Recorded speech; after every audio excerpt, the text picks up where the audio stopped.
As I'm sure you've all guessed, the crystal which now commands the eastern skies was summoned by Ultima. He called it Origin. Though the significance of that name is as yet unclear. What does it matter what it's called? Its emergence tore Twinside asunder, and wiped my homeland from the map.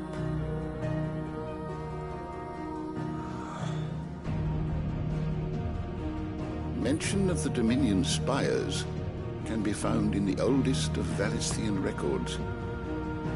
But to the best of my knowledge, none provide any hint as to their true nature.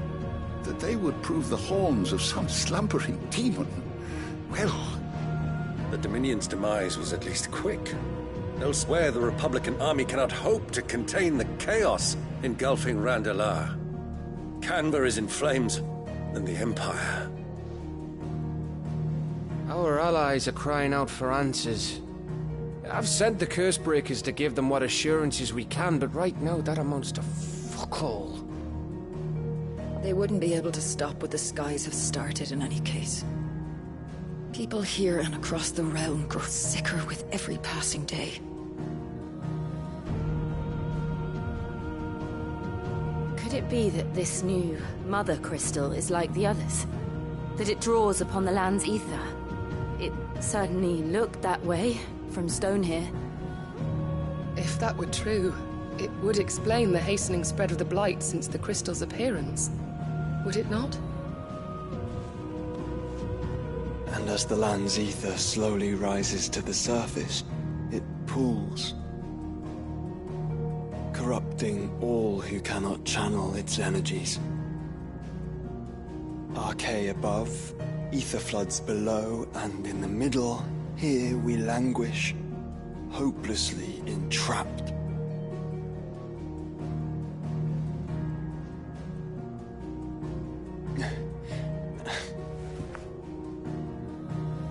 It's all right. When we faced him at Stone here, Ultima told us his true power quickens in the halls of Origin. Needless to say, we cannot allow that. To stop him, we will have to find a way into the crystal. How are we gonna manage that then? It's up in the sky. And fast as she is, the Enterprise can't fly.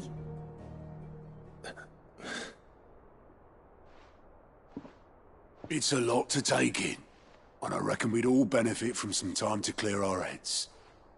The answer will come to us. Don't you worry. Ain't that right, Clive? Right. That's right. Well, go on then. Bugger off.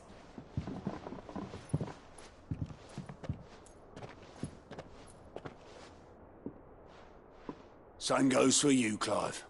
You won't solve anything like this. Trust me. Go and get some fresh air, eh? Thank you.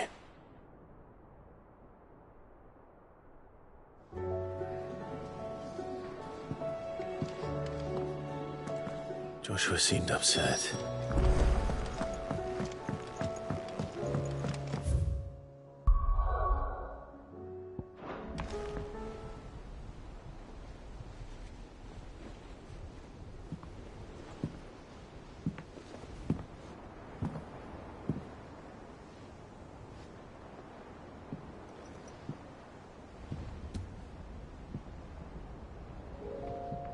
Ultima may have created us, but he doesn't make us who we are. Only we can do that. And if he would have us fight for our survival, so be it. It's what we've been doing all along. Much like Ultima himself, it would seem. His new world being naught but a means to survive. And so, we must contend to decide which of us shall inherit the land. Should Ultima prevail, it will mean death for us all. Of that, we can be certain. But even should he fail, what world awaits us? withered, godless place where our newfound freedom will most like prove a chain in itself. Well, that may be. But a chain can always be broken. As long as one has the will to break it. It won't be easy. It may take generations. Centuries of suffering. And that is, if everyone plays their part. But it will happen. And when it does, it will be on our terms. That is the world that awaits us. Indeed.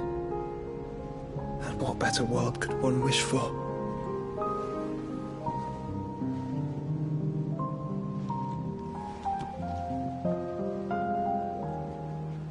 But first, we have to reach that crystal. Then it's a good thing I have wings. You can barely stand, let alone fly. And only the Founder knows what horrors await in those skies. You certain about this? Am I certain? I am the Phoenix. I will do what I must. This is our fight. Remember?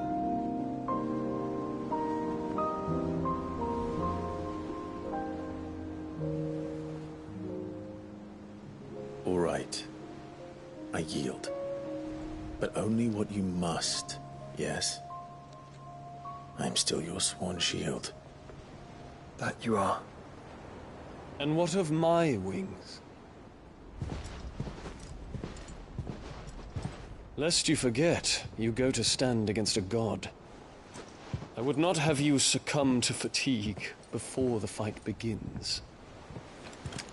Ifrit, your brother mentioned that some few of the dominants who had lost their power to you were still able to prime. Is that true? It is. But their icons no longer submitted to their will.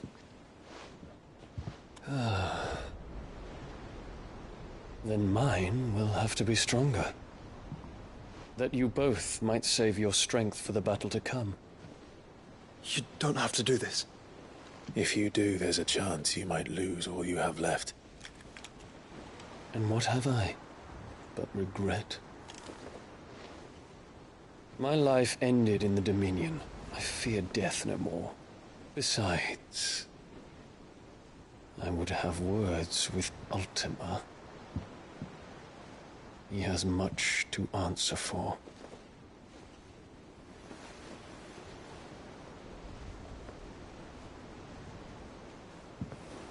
We are in your debt, Dion.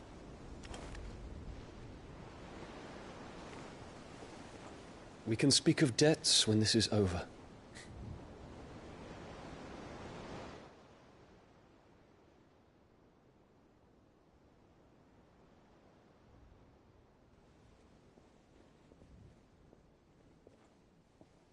He speaks like a man who knows he's not coming back. And has come to terms with that. That doesn't mean that we have to, does it, Clive? Time to talk to Jill. I only hope she understands.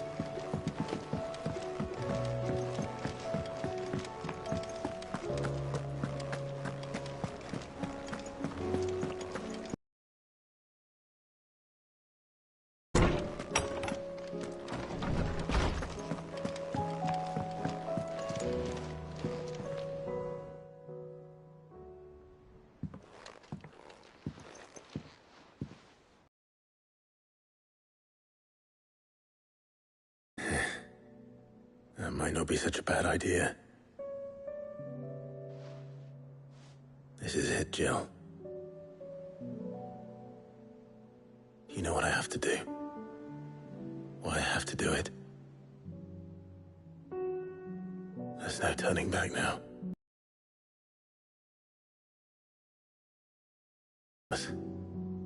Where it will end, for better or worse. I could pray to Metia for you.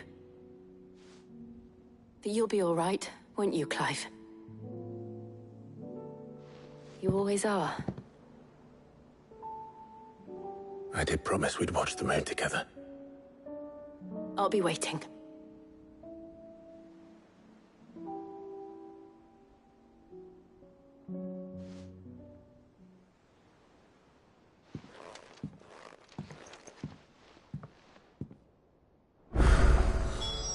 It's almost time. Better make sure I haven't forgotten any.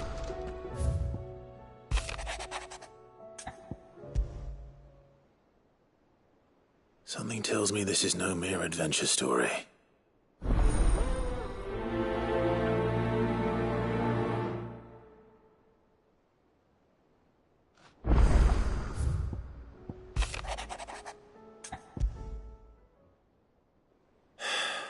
What is it this time, Torgal?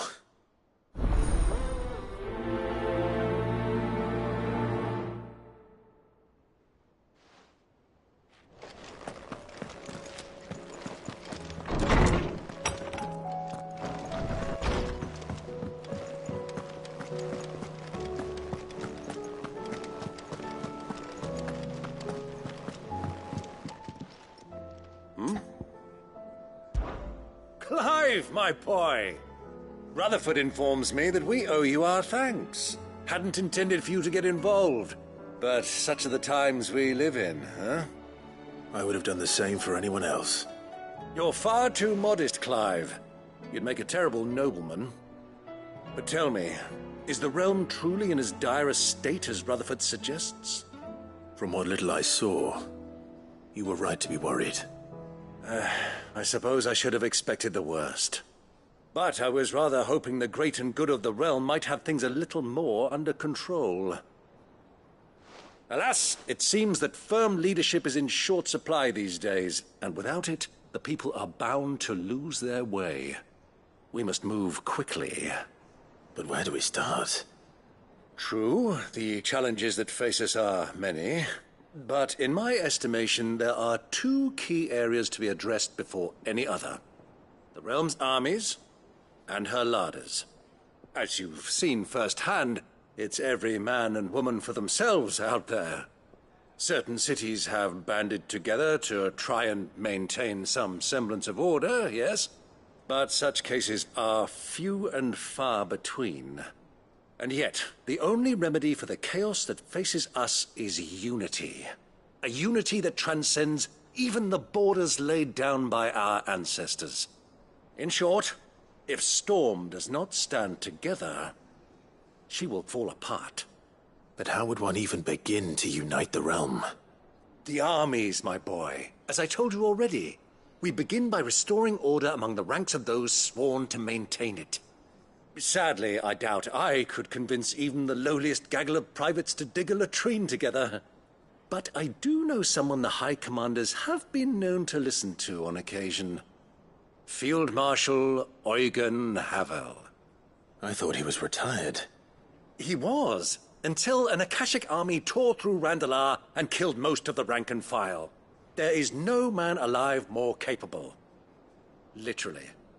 And as luck would have it, I've already spoken with him on the matter. Of course you have. And he's agreed to help. On one condition. That he first speaks with you personally. Havel has always been a man of frustratingly rigid principle, and he has certain qualms about clasping arms with, well, with an outlaw. I extolled your many virtues as best I could, of course, but the old goat was adamant that he be allowed to appraise you in person. You don't mind, do you, my boy? Of course not. As long as chaos reigns, we will never build a better world. I'll do whatever it takes. And if the Field Marshal wishes to speak with me in person, then so be it. That's the spirit. I'll leave for Randalar at once. Would you send a Stolas? Of course. Rutherford is already in the Dalmekian capital. I'll have him tell Havel to expect you forthwith. Excellent. Thank you, Uncle. No. Thank you, Clive.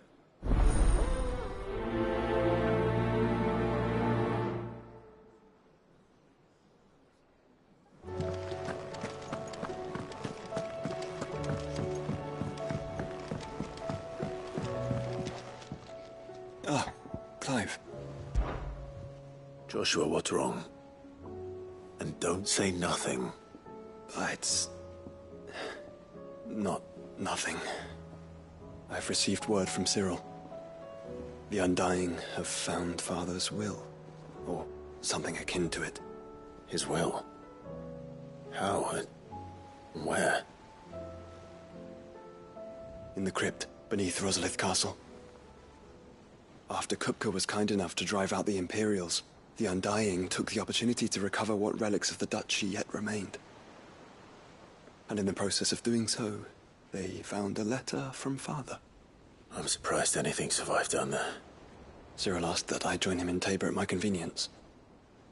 I have been meaning to go, but... would you join me? Of course. I want to know what's in that letter as much as you do. Very well. I am ready to leave when you are.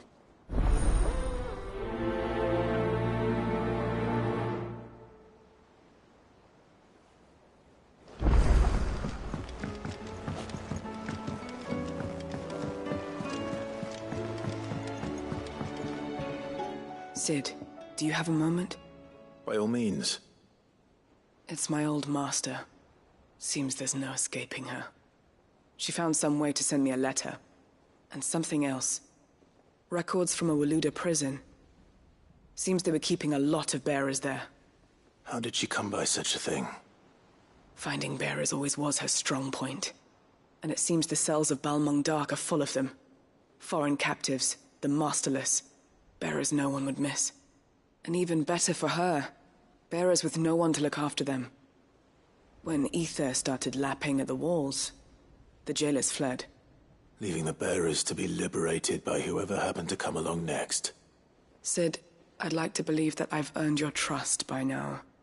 And while I'm well aware that you've forbidden Cursebreakers from traveling to Waloed, I can't let those bearers die in their cells. I'd rather risk shipwreck on the Shadow Coast than leave them to starve. We'll be needing the Enterprise if we're going to navigate the Narrow. Does that mean... I'm making an exception, but we travel together. And we stay no longer than we have to. Ash is an inhospitable place at the best of times. We save as many as we can, and we leave. Thank you, Sid. There was a name in the prison register. A name from my past. Chadwick. Another of my former master's protégés. A gifted soldier, and the closest thing I had to family. The thought of him held captive in that place. He must be very important to you. He was. Is. Then we find him.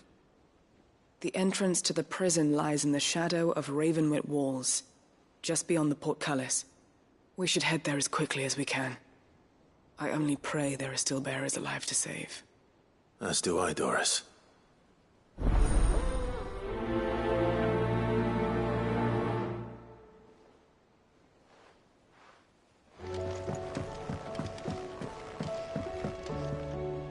Sid, I was wondering if you could help me. It depends what with. A bearer, but recently freed from his bonds, is keen to join the Cursebreakers.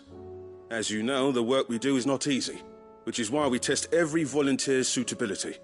I was hoping you could oversee this one's evaluation. I don't mind, but why this one? Because he wants to be a scout. Our ranks are filled with men and women capable of breaking chains and putting slavers to the sword. But scouting, we're few with the nose for that, which is why we still rely so heavily on Gav. And since he accompanies you on so many of your missions, I thought you might be better placed to recognize the traits in him that we should look for in those who'd fill his boots. Sounds reasonable. So you're happy to oversee the boys' test, then? One can never have too many scouts. Truer words, Sid. I'll let the initiate know that you'll be attending his trial, and that he is to proceed directly to Northreach in readiness. No time like the present, eh? No time like the present. I'll await you there.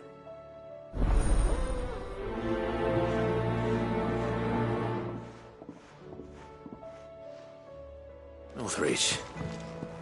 I don't suppose they could have chosen somewhere closer. Vivian, I read your note, and I'd be happy to help you find the book you're looking for. Thank you, Clive. But tracking it down will not be easy. Are you sure? Please. You have always granted me your wisdom and insight whenever I asked. It's only right that I return the favor. Or at least attempt to. You are too kind. Alas, what I ask of you is rather more trying than delivering the odd lecture.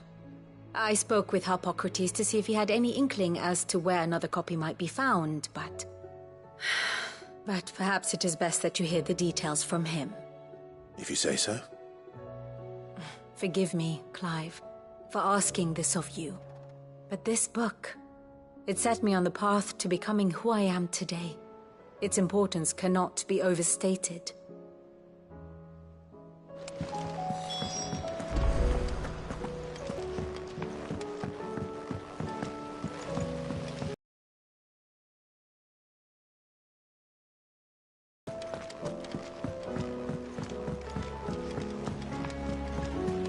What do you think happened to Miss...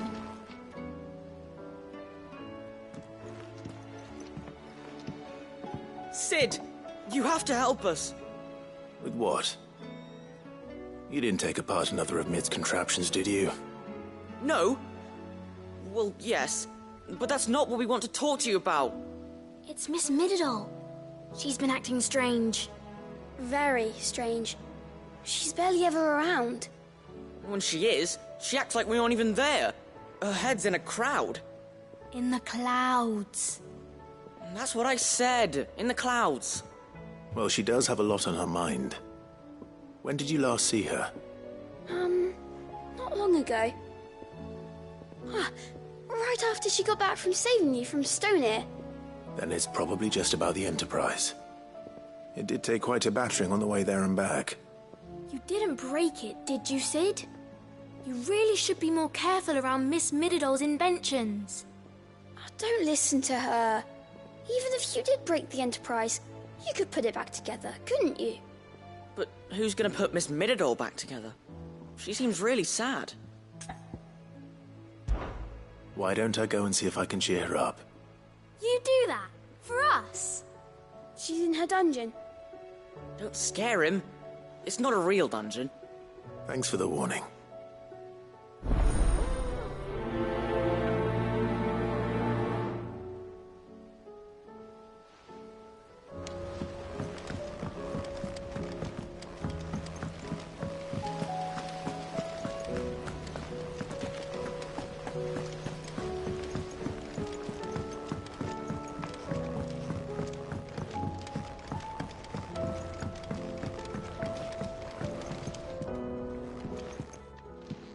Mid, if you have a... That's it! I knew it! The answer was right here under my arse all along! If this doesn't steer to the skies, nothing will! To the skies? You aren't trying to give the Enterprise wings, are you? What else would I be doing? The children seem to think you're avoiding them. They're worried about you. Is this really so important that you need to shut yourself away from everyone? The Enterprise is already the fastest ship in the realm, and that's with the sea beneath her. But what if she weren't bound to the waves? What if she weren't bound to anything at all?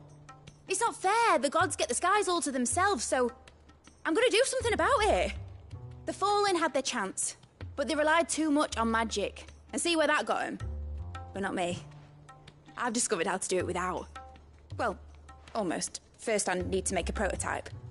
And is that a one-woman job? Are you volunteering? I'll have you know the Enterprise is my baby. But if her godfather's offering to lend a hand, I'd be happy to take it. First, I'll need oil, and not just some old drippings from Miss Molly's spits in the Tub and Crown. Refined stuff, like they make in Ordil. Then I'll need some bone, or shell. Light, strong, preferably no longer attached to the beast it belongs to. If it's beast bones you're after, I'm sure the Cursebreakers will know where you might find some. No, they'll know where you might find some. You're the one who offered to help, remember? I should speak with one of the Cursebreakers before I set off for Old Hill. See if I can't find this bone while I'm there as well. Has Mididol mentioned a new project yet? Not exactly. She seems preoccupied.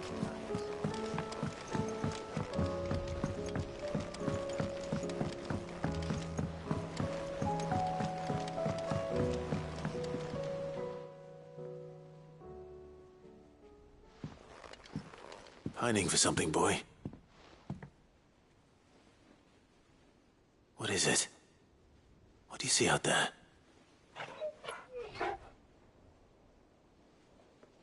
I never did ask where you got that anklet of yours. From Sid, that's why. On the day he brought him home. That long ago? And you're only thinking to ask this now? Sid saw that the pup had a habit of gnawing on his leg, since you ask. Clap that there iron on him to keep him from doing it. What was wrong, boy? I'll take like as not. Must have been hard on the poor whelp losing his loving masters at such a young age. Doubly hard in being a frost wolf, torn away from his icons and all. Sid would always tell him, you want my iron gone, you find what it is you're looking for. I reckon what he were looking for was you. I'm sorry, Torgal. Sorry for making you wait so long. Let's get that thing off you.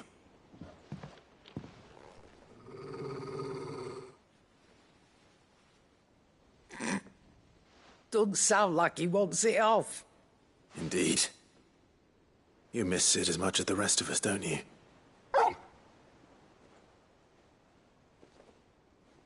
You want me to go with you somewhere?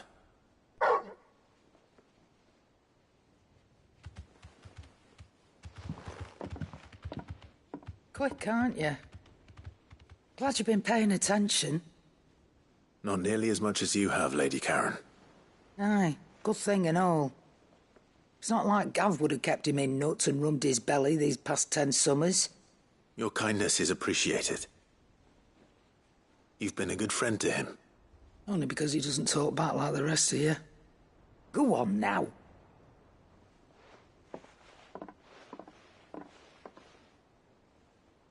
Where to then, Torgal?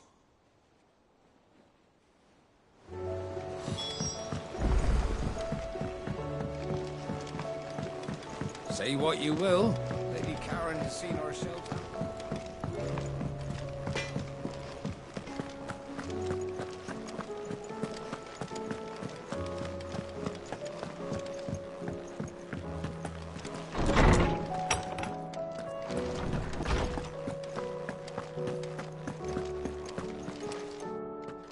Ah, Clive, my boy. What a pleasure it is to see you. Harpocrates. There's something I need to ask you. I've been charged with locating a book called From a Distance. Then you seek a rare gem indeed. One whose name I had not thought to hear from your lips. You've been talking to Vivian. Right as always. But she didn't seem keen to tell me very much. I take it she didn't like what you had to say. And yet I gather it did naught to dissuade her. Clive, if the young professor has tasked you with obtaining a copy, I fear she asks the impossible. The executors would not allow it. The executors? Coveters of Secrets. A clandestine organization committed to the collection and intenebration of forbidden texts and technologies. One such text being the tome Vivian seeks, chronicling as it does the true history of the enslavement of bearers. A tale which could overturn the established order were it ever to become widely known. Or, so rumor has it. I've never actually read the thing, or even set eyes on it for that matter. How is it that I haven't heard of this organization? Why, secrecy is the executor's watchword. They lurk in the shadows, emerging only to seize that which must be seized, be it books, inventions, or people, before disappearing again, leaving nary a trace. Which would explain why Vivian's copy was snatched from her grasp not long after she found it. By the hand of the executors, yes. But what drives them?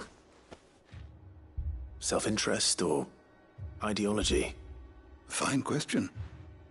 Sadly, all that is known of the executors can be recounted in a single breath. You may just as soon ask me of their origins, numbers, or the identities of their leaders. Any answer I give would be pure speculation. Then my hunt was doomed from the first. What was Vivian expecting? That I'd pluck it from thin air? Not from thin air, no. From ash. Rumors of the Executors are rife among the scholars of Storm, but rather less so across the Strait. I have a friend. Well, I had a friend in the village of Garnick, a collector of rare tomes, upon which subject we would oft correspond. Alas, I have heard naught from him since the skies fell dark. And no doubt he too has turned. But though he did not mention it by name, it is possible that a surviving copy of From a Distance yet rests upon one of his many shelves, quietly awaiting discovery. If you were, by some chance, able to save even a single book from the poor man's library, I know his soul would rest easier. Very well. When I next find myself in Waloed, I'll be sure to pay Garnick a visit.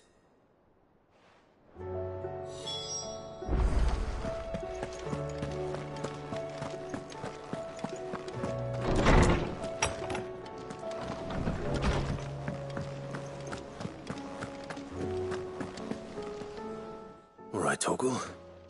Where are you taking me? I'm going to need a little bit more than that, boy. Do you have a better hint for me? Unless you've already given me one. Back on the rear deck, you were looking west, toward Rosaria.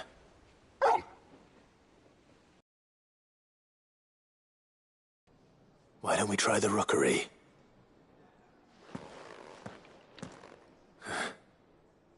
I haven't been to the island in almost 20 years. To Port Isolde, then. Fingers crossed the old mooring is still there.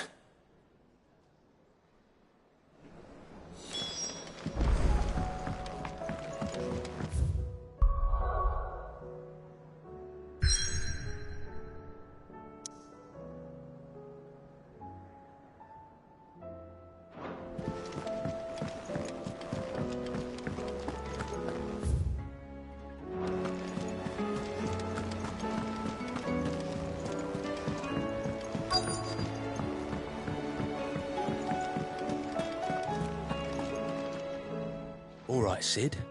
Come to buy us around, have you? Only if you earn it. Mid needs a piece of light but durable bone for her next project. You've encountered your share of beasts on your travels across the realm. Any ideas? Most bones are the same. Whack 'em hard enough and they'll break. If it's durability you're looking for, shell will serve you better. You know what an adamantus is? I do. And I know to give them a wide berth. Will any old adamantus do? Well, with shells, the older the harder. There's a rumour of an ancient adamantus down in Carava, near Old Bidza, or what's left of the village anyway. But don't expect to make quick work of the bastard. There's a reason it's lived as long as it has. I'll keep that in mind. Thank you.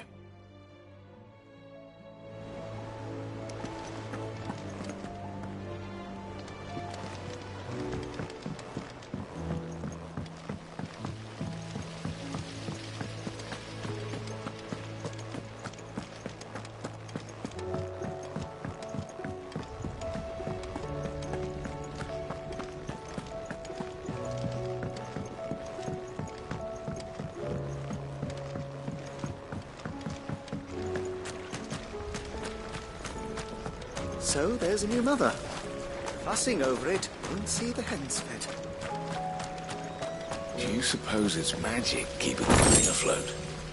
What else could it be? I will not let them be forgotten. Sid, may I have a moment? Of course. It is an honor to finally speak with you. My name is Herman. I've been with the Cursebreakers for some time now, and I wish to be deployed to Ash. Any assignment will do. No. The lands across the Narrow are too dangerous. I will not send good men and women to risk their lives needlessly. Why would you want to go back? I need to retrieve something. Something important. I was raised in an orphanage. The Badbach Conservatory. Or rather, I was held captive there. It was not a place of nurture. It existed solely to turn bearer children into mindless weapons. We were tortured until we feared no pain. Tormented until our hearts turned to stone. And few ever survived long enough to become tools of the last king. I can't imagine. I lost so many. I can't even remember all their names. But they must be remembered. They cannot fade away, faceless and forgotten. The Institute was run with military precision. Every child measured, every name recorded, every death logged with meticulous care. Cid, allow me to travel to Ash and recover the registry so that my brothers and sisters might live on.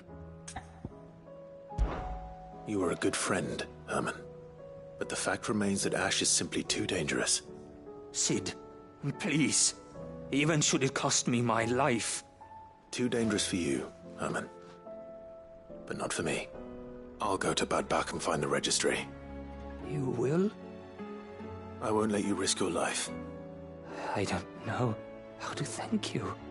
You can start by telling me where I'll find this orphanage. The Grace. Hidden in a forest, overlooking the plains. All right. I'll see what I can find there. May the mothers guide you.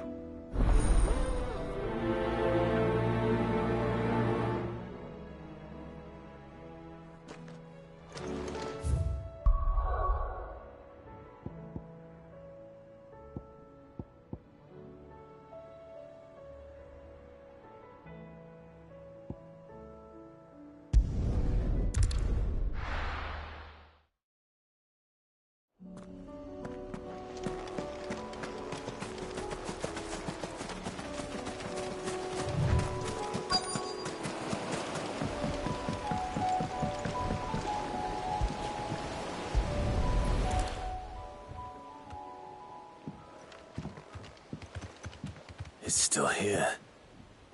After all these years. A lot smaller than I remember. And you're a lot bigger. You might have to swim, boy.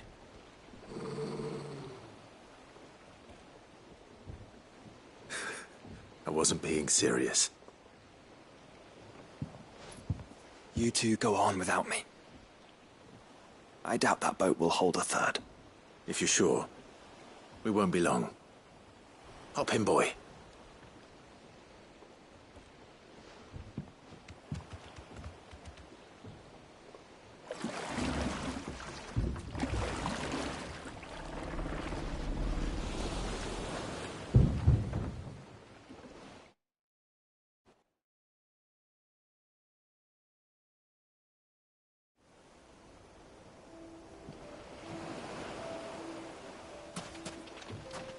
This place hasn't changed at all.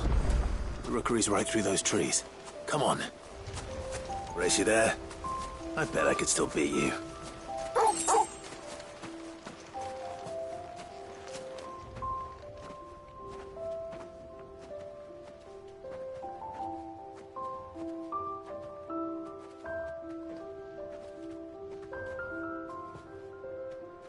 Here we are. This was our hideaway. Wasn't it, Torgal?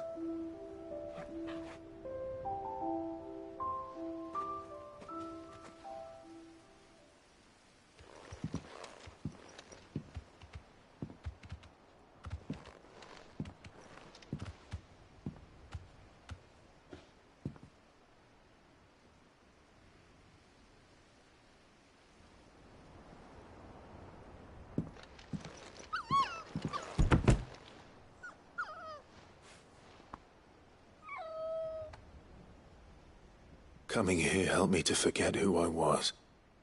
Or wasn't. Prince, shield. Son his mother could love. Had I been any one of those things? Perhaps.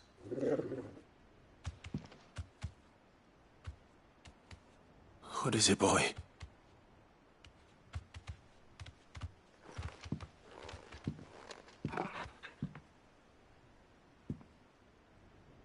This is all from the castle. And Phoenix Gate. Did you bring these here?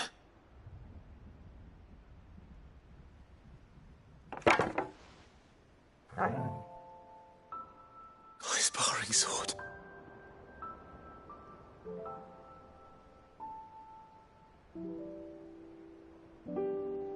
Well. You never stopped looking for me, did you, boy?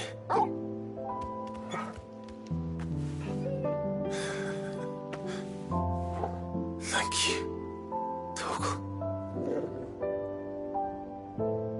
for never giving up, for never forgetting.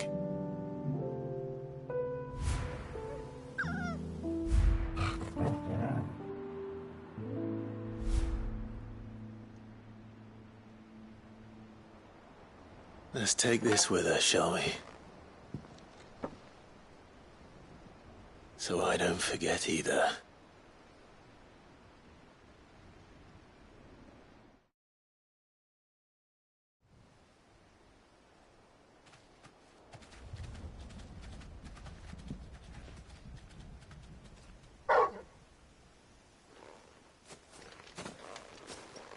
That's not the way back to the boat, Torgal. All right. I'm coming. I think I know where we're going.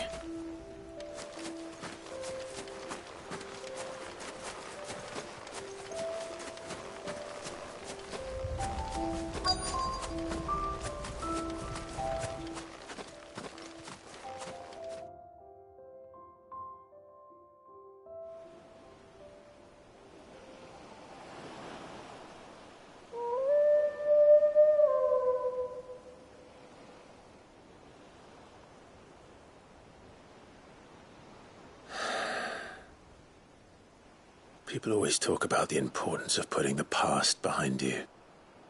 But without it, we wouldn't be who we are today. And we certainly couldn't steer our way to a better tomorrow. Come on, Torgal. Let's go home.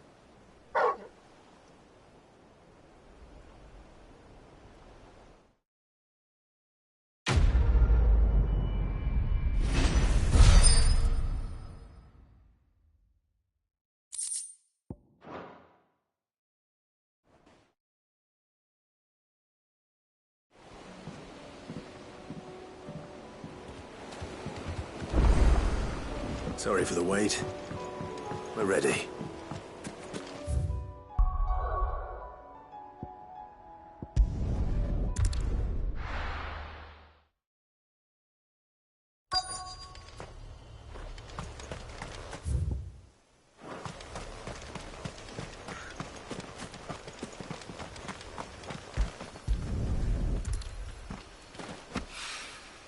It's well. After what happened here, it's a miracle there was any left at all.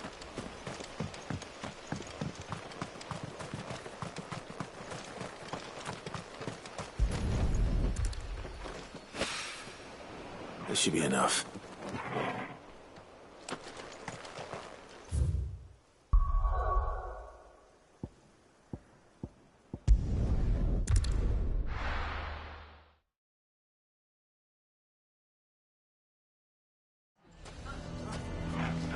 Why the...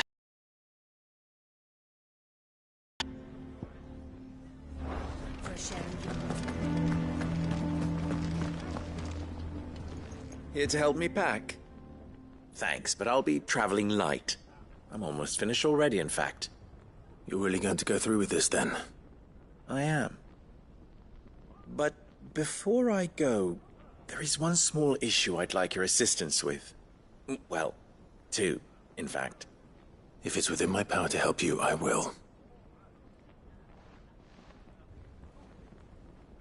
It's the children. I refuse to let them share in my disgrace. And if I leave them here, they surely will. Our friendship would see them ostracized forever. But I can't take them with me either. I can think of only one place where they are certain to be safe, and provided for, and loved. The Hideaway. Of course. The children would be more than welcome. Thank you, Clive.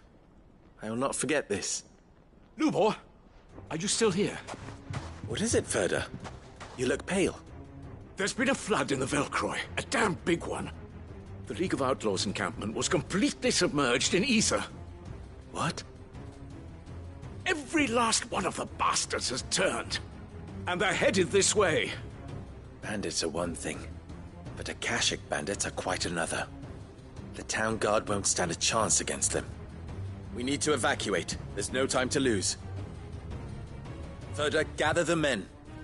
The Akashic may strike at any moment. We must make ready to cover the townspeople's escape. Well, what are you waiting for? Yes, my lord. Clive, change of plan. The children stay with me for now. I need you to find Conrad and Natalie. Tell them to prepare for a full and immediate evacuation. Understood. I'll do what I can to convince everyone else. Wish me luck.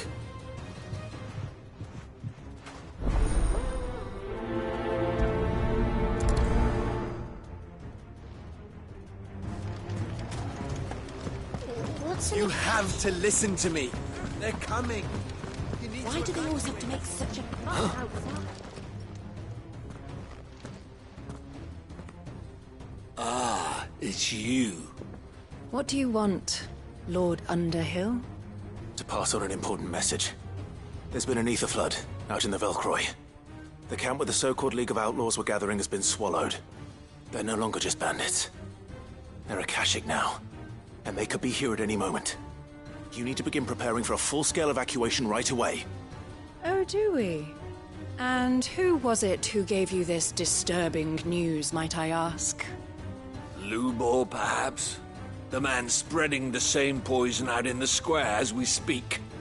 You may believe his lies, my lord, but we know better. But why would he lie about something like this? Some twisted attempt at revenge, perhaps. If he had not been unmasked, he may well have been elected our leader. A great honor for one of his kind. One he might well feel aggrieved at having been denied.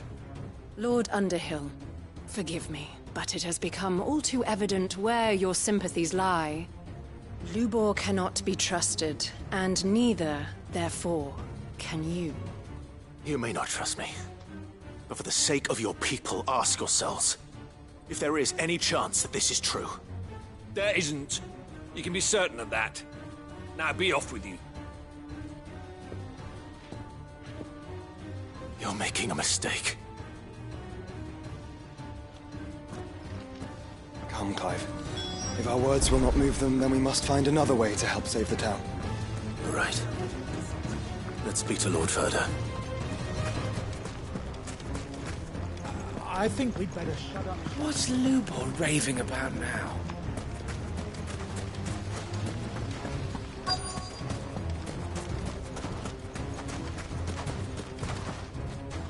Lord Ferda.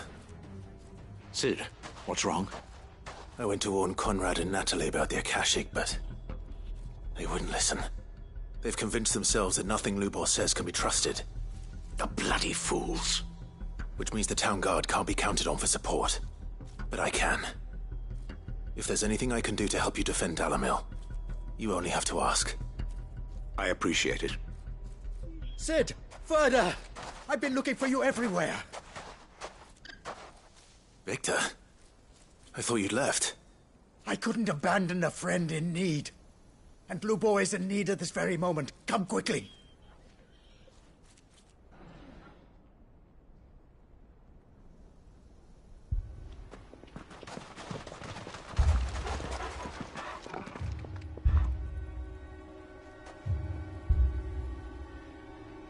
You have to believe me! The Akashic are coming!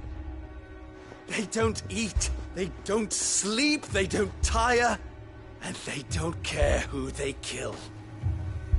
They're unlike anything that's come before. There won't be no parley, no mercy granted! We may have saved the town once, but this is different. I do not ask that you forgive me, but please believe me. If you do not run, you will die. You will all fucking die!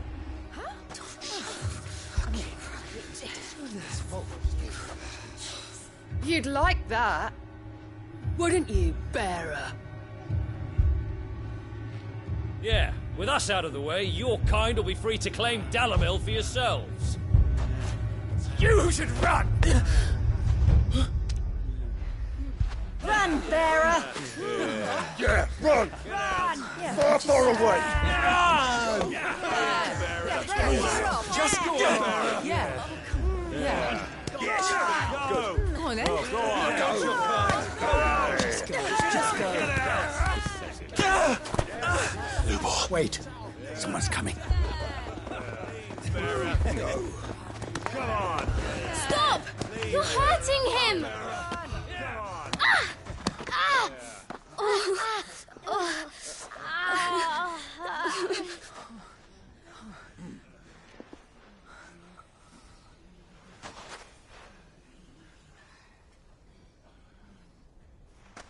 What did Lubor ever do to you?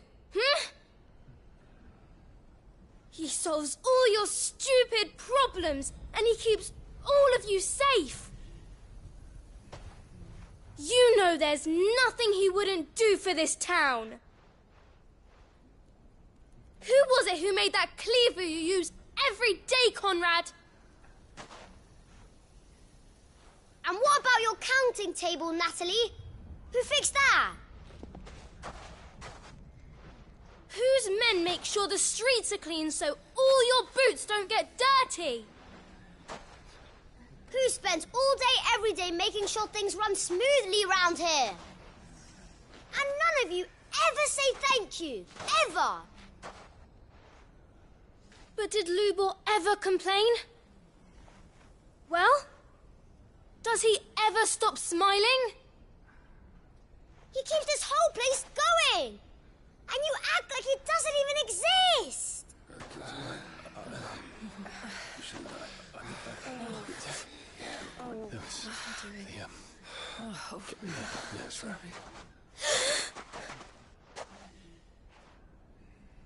Lubor, we've heard enough. Wait!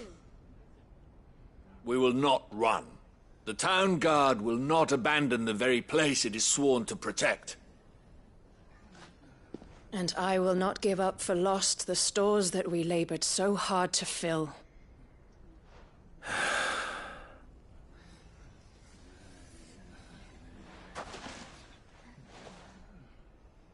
So tell us, how do you propose we deal with these Akashic of yours?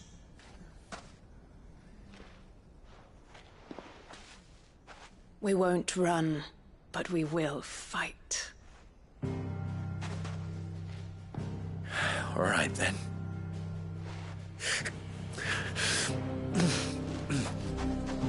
Fine.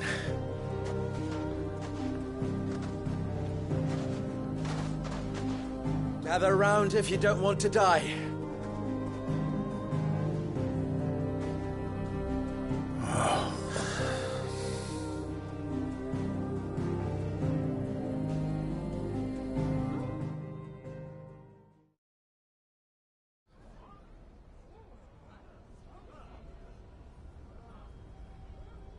Allow me to explain the situation. The ether flood occurred near the village of Cheratina, deep in the Velcroy. The place had been abandoned for years, until the League of Outlaws decided to make it their base of operations. Now they're all turned, and if the scouts' reports are correct, heading in this direction. They are mindless monsters, driven only by hate and rage, and they are utterly unpredictable.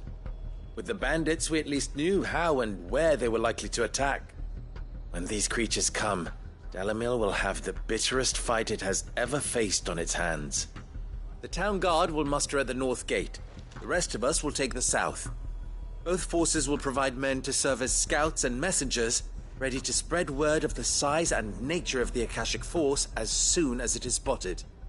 And as soon as it has been, we will converge on its position and see that it is driven back from Dalamil at all costs.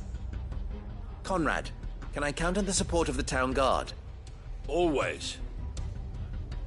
I leave the selection and coordination of the messengers in your hands, Victor. And the command of our men in yours, Ferda. If you would both be so kind. Consider it done. As you wish. Natalie, I would ask that you and your people have the townsfolk barricade themselves inside the bathhouse. And tell the merchant not to waste time securing anything beside the essentials. Preserving life is our one and only concern. As long as we survive, it doesn't matter what trinkets we might lose. Our riches can be regained. And if anyone doubts that, let it be known that the Briar's Kiss stands ready to cover any losses. Very well. I shall tell them. Where do I fit into this plan? Where else but the most perilous place of all? I would like you to travel to the home of our erstwhile League of Outlaws, Cheratina itself. The main host is most likely still there, and Dalamil will not be safe until it is eradicated, root and branch. A little gardening. How pleasant. I doubt it. I have a feeling these weeds will be particularly stubborn. Luckily, so am I. So you are. All right then, we all know what we have to do. Now it's simply a matter of doing it. For Dalamil.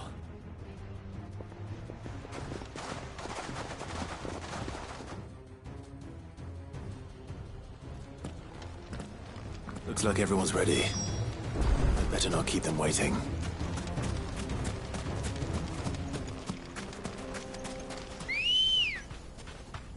Ready, go?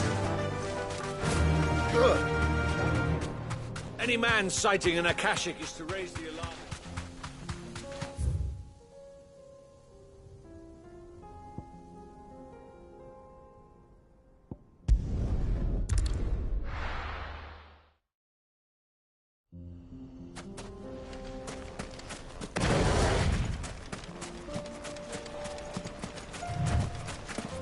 There it is.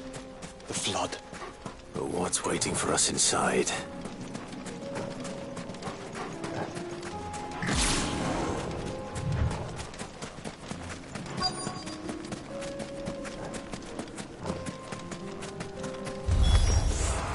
Can't leave a single one alive.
The League is disbanded.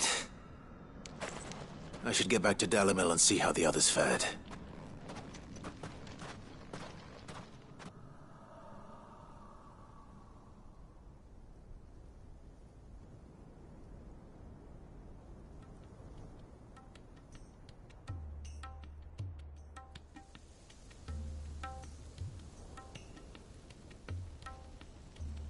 All the Akashic we were able to find have been dealt with. Seems that might be the last of them. Last of them here, perhaps. Lubo, Sir Clive has returned. Clive! What news from Charatina? It's done. Root and branch. Lord. Friends, the Horde has been driven back. The Akashic have been defeated. And we need not fear the arrival of any more, thanks to Clive. Victory is ours. We bloody did it! We saved Dalimil. Lubor, allow me to apologize. After all you have done for this town, we should never have doubted you. But we did.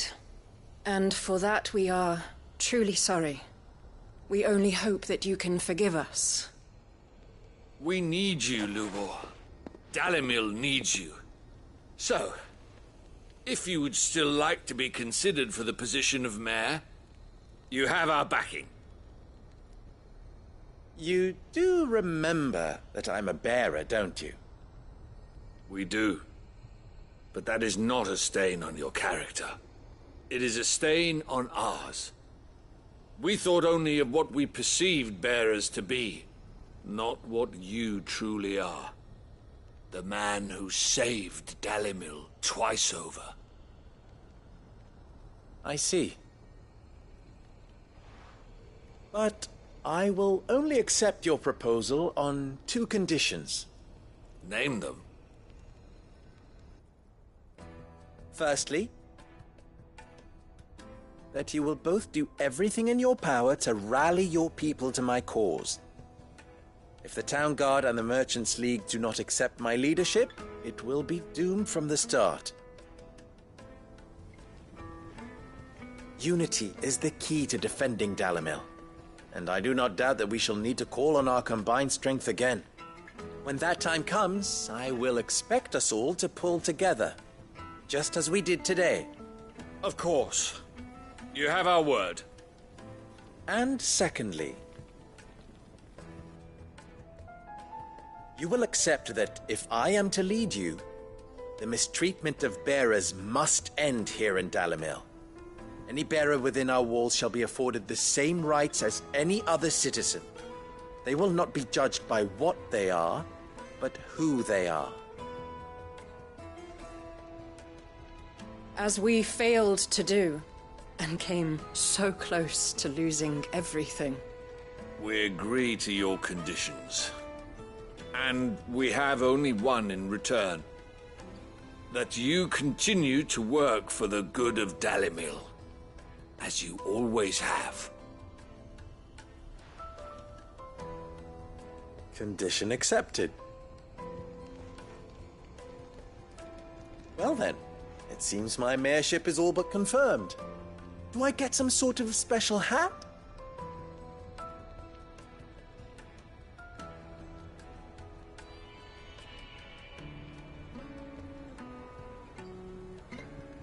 How fickle fate can be. Not so long ago, I had resigned myself to leaving Dalimil in disgrace. And now, I find myself her leader. Here. For everything.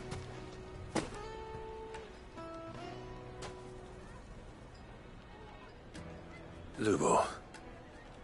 About the children.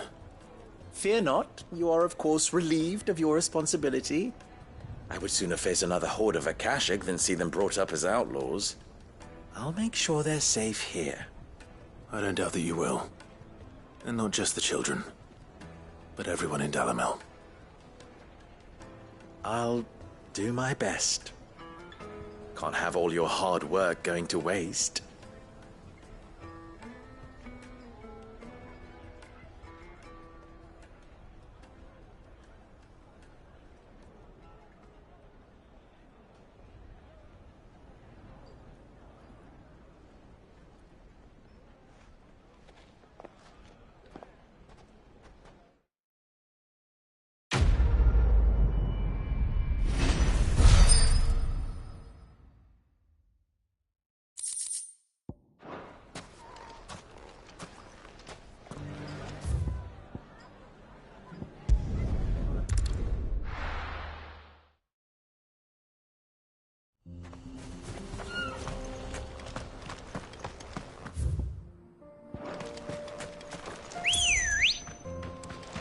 Come on.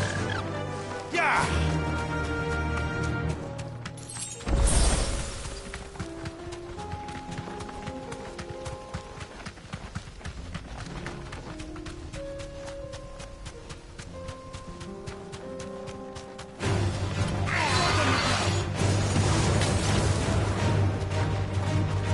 You deserve a rest.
Your Grace, my lord, I trust your journey was not overly onerous. Cyril, you found a letter from Father? Yes, I have it here.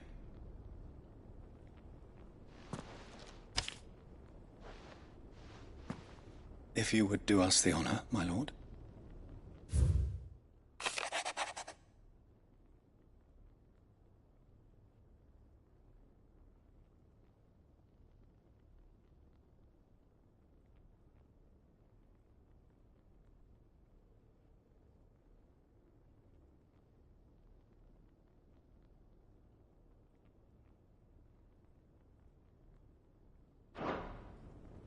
An inheritance. It would seem the late Archduke penned this missive shortly before his passing. The day before we left for Phoenix Gate. What are these plans he spoke of? His plans for the duchy, Your Grace. Your father entrusted them to my predecessor, the former bearer of the Burning Quill, who entrusted them in turn to me. The complete emancipation of bearers is their stated aim. But your father's dream did not end there. His Grace also spoke of building hospices to care for those stricken by the curse, and the founding of a new university to further the development of non-magical technologies. With the blight spreading ever more widely across the Twins, Archduke Elwyn saw this as the only means of securing Rosaria's survival. He wished to see men and bearers treated as equals. To see centuries of common wisdom overturned. Small wonder he did not think it achievable within his lifetime. But he thought it achievable nonetheless. Had he not, he would never have written this message. Nor would he have entrusted his vision to his most faithful aides, those who would have stood with you, shielded you from the machinations of the less benevolent personages at court. It's a pity only they are still with us. 'Tis true that those most loyal to your father were the first to suffer the Duchess's wrath. But one at least remains, and she has come bearing gifts. What do you mean? Mayhap it is better that she explain, my lord. After all, the duties entrusted to me by my predecessor extended only to recovering His Grace's will and arranging a meeting with the one who might execute it, or a part of it, at least. And where is this woman? She awaits you in the archive, Your Grace. Thank you, Cyril. Shall we then?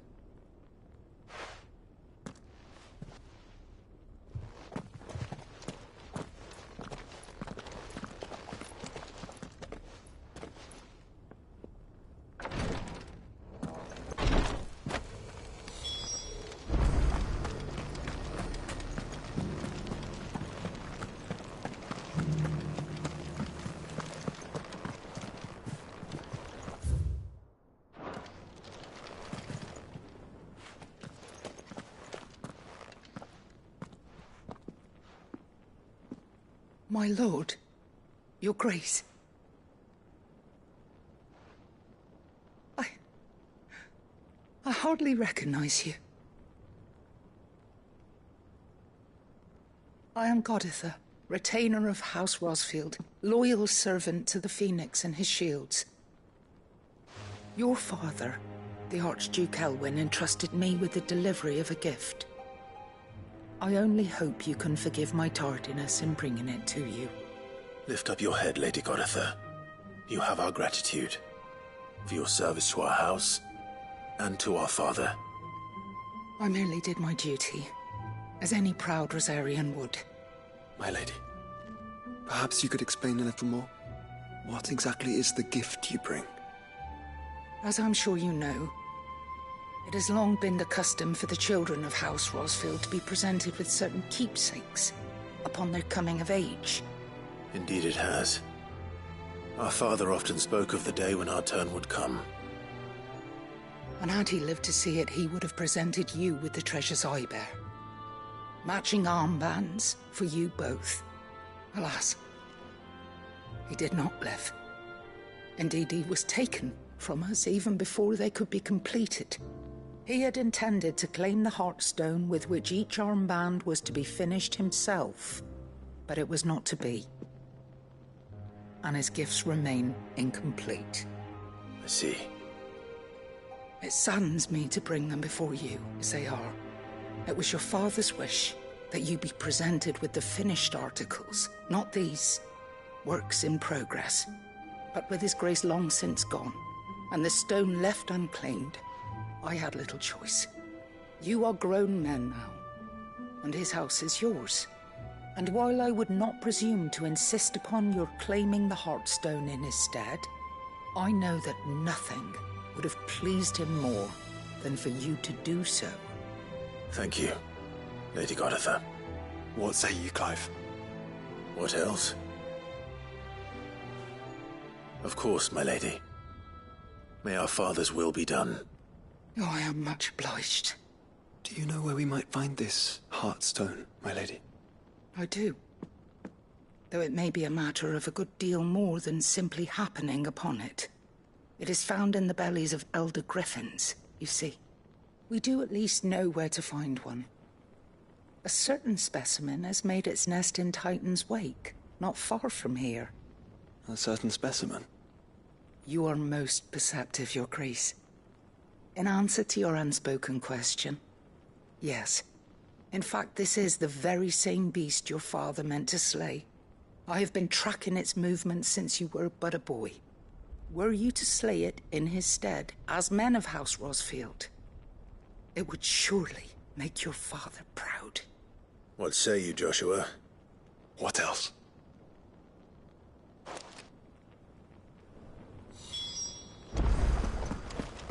Titan's Wake is to the south.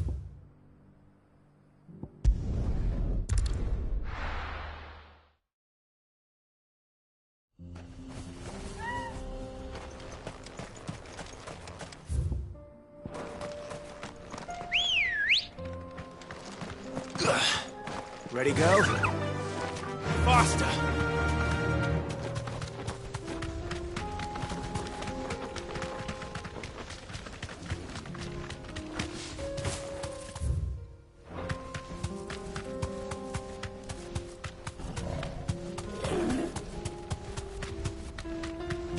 Here we are. And Carava, if you were a tortoise, Torgor, where do you hide?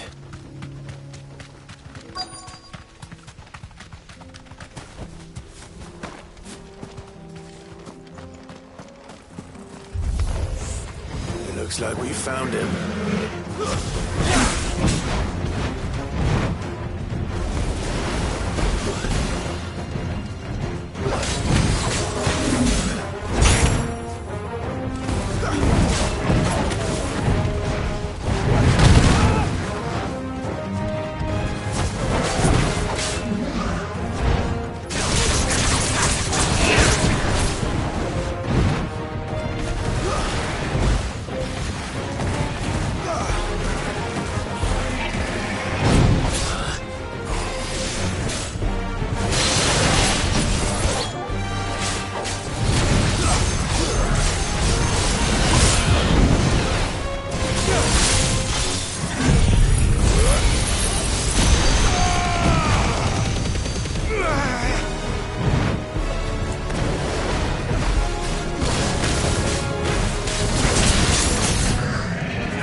Materials to Mid so she can finish her prototype.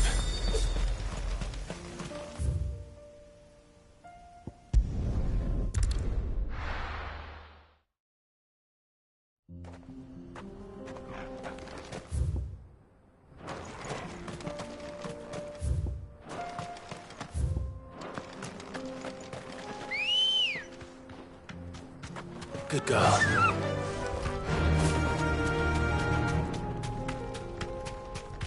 Eyes peeled, Joshua.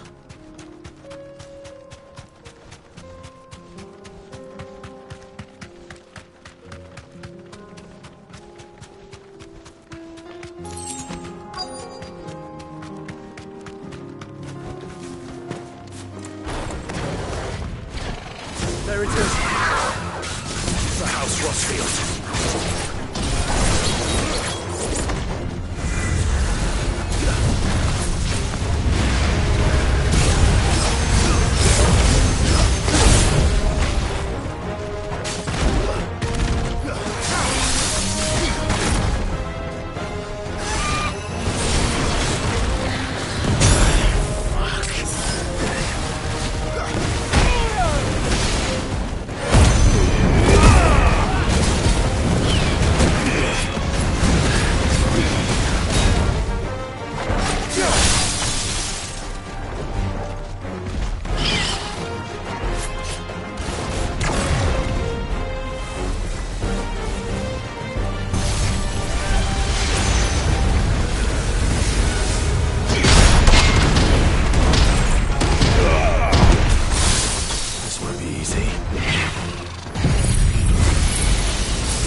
Is this the Heartstone? I expect Lady Godotha will know.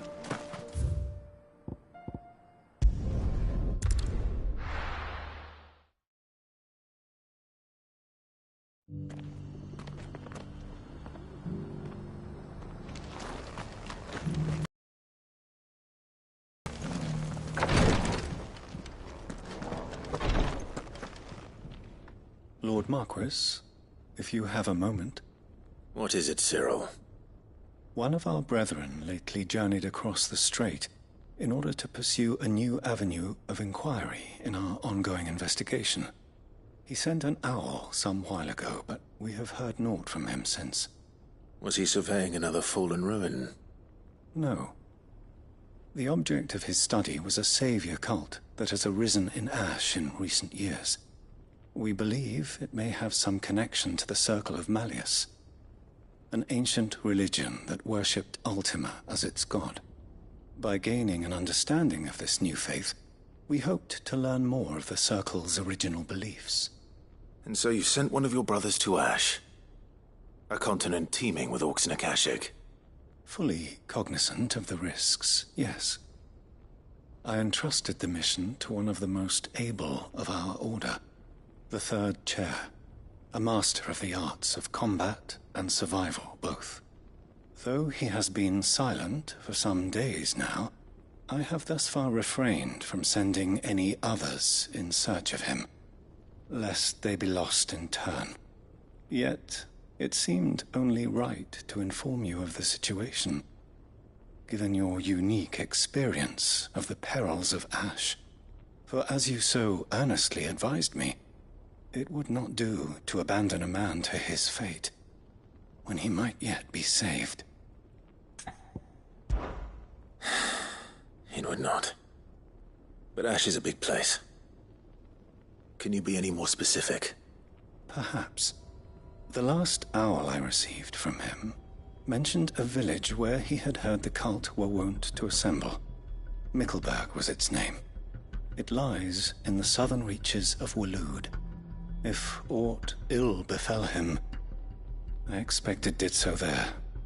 All right. I'll see what I can do. You are much too kind, my lord. Go then, with my hopes, and may the Firebird's flame ever burn in your heart.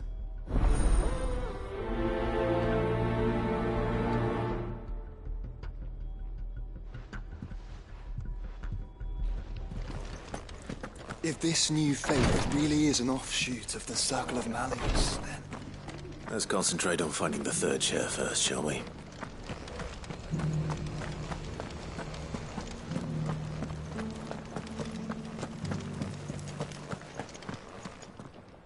Oh, thank the Founder you were safe. The Griffin is slain then? And the Heartstone claimed.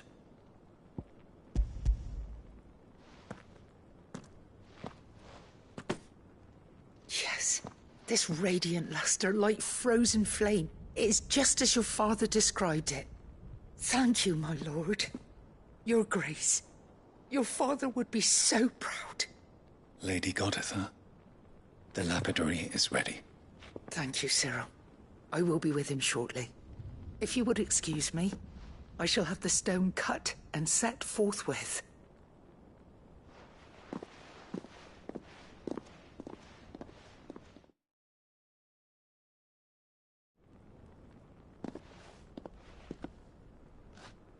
The armbands are complete. Pray, take them. They are yours, after all.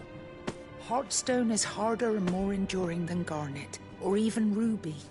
It symbolizes unwavering will and devotion. And the graven vines encircling the stone represent the unbreakable bonds between you. It's a message. Father knew we had enemies both inside and outside the duchy. Enemies who would thwart his vision. Only with unwavering devotion would it ever be realized. And only if we stood together, as Phoenix and Shield, as brothers in arms. Only then might those enemies be overcome. Indeed. His Grace knew the enormity of the task he would entrust to you, his heirs.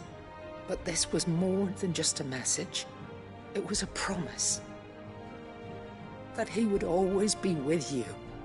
Thank you, Lady Goditha, for remaining the steadfast custodian of our father's will. Forgive me, my lady, but there is something I don't quite understand. The Undying told me that after Father died, Mother claimed all of the ducal treasures for her own. Even if the armbands were incomplete, she would surely not have overlooked them. So, how were you able to keep them from her?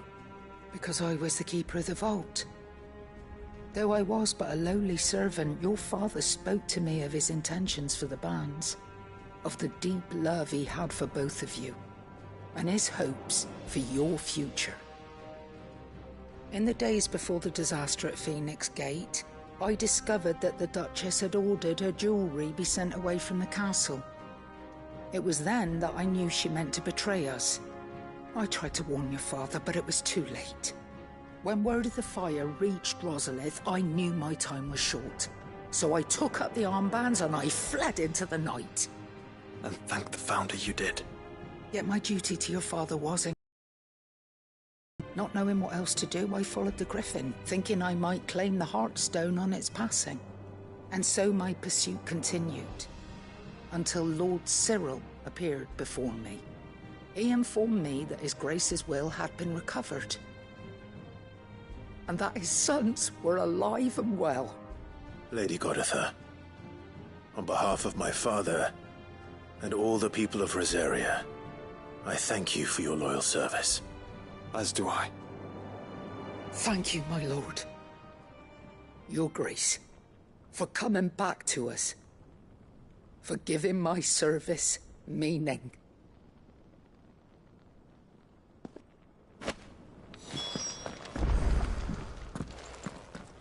The bands suit you well.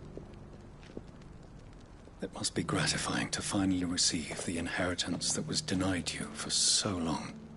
It is. And we thank you for the part you played, Cyril.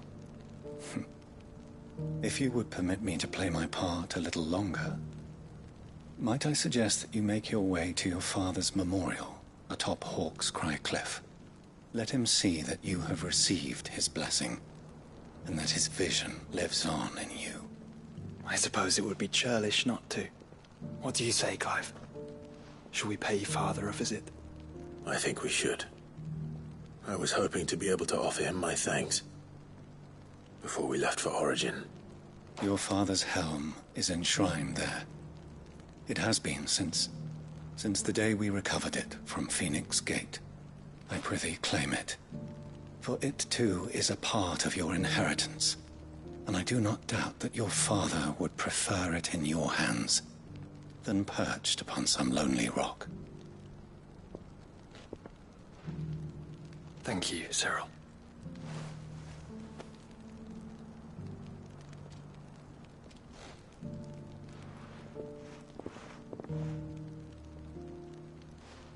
Come on, Clive. He's waiting.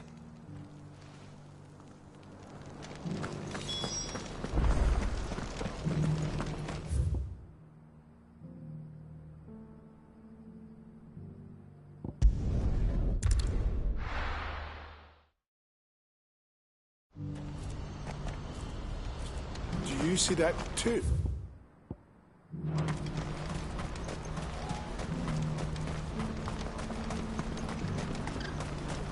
Papa? What is it? Oh, please. Just make it stop. I'm scared.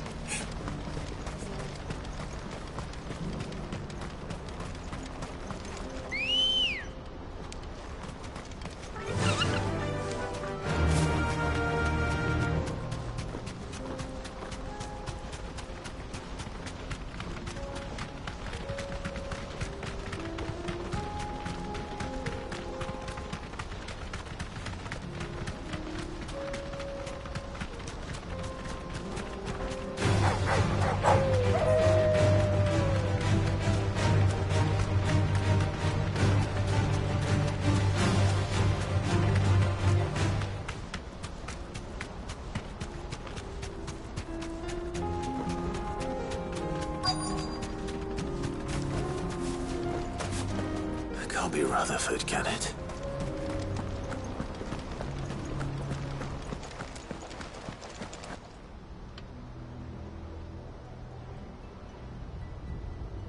Turncoats and cowards, the lot of you!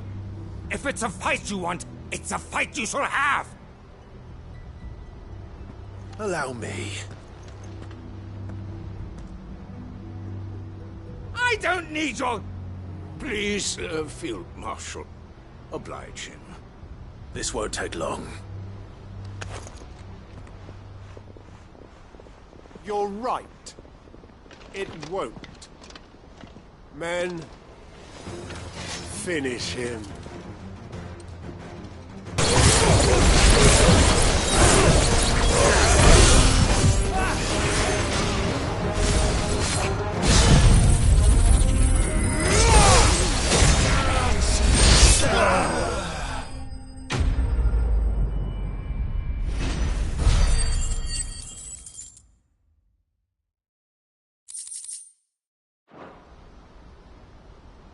A little longer than I'd have liked.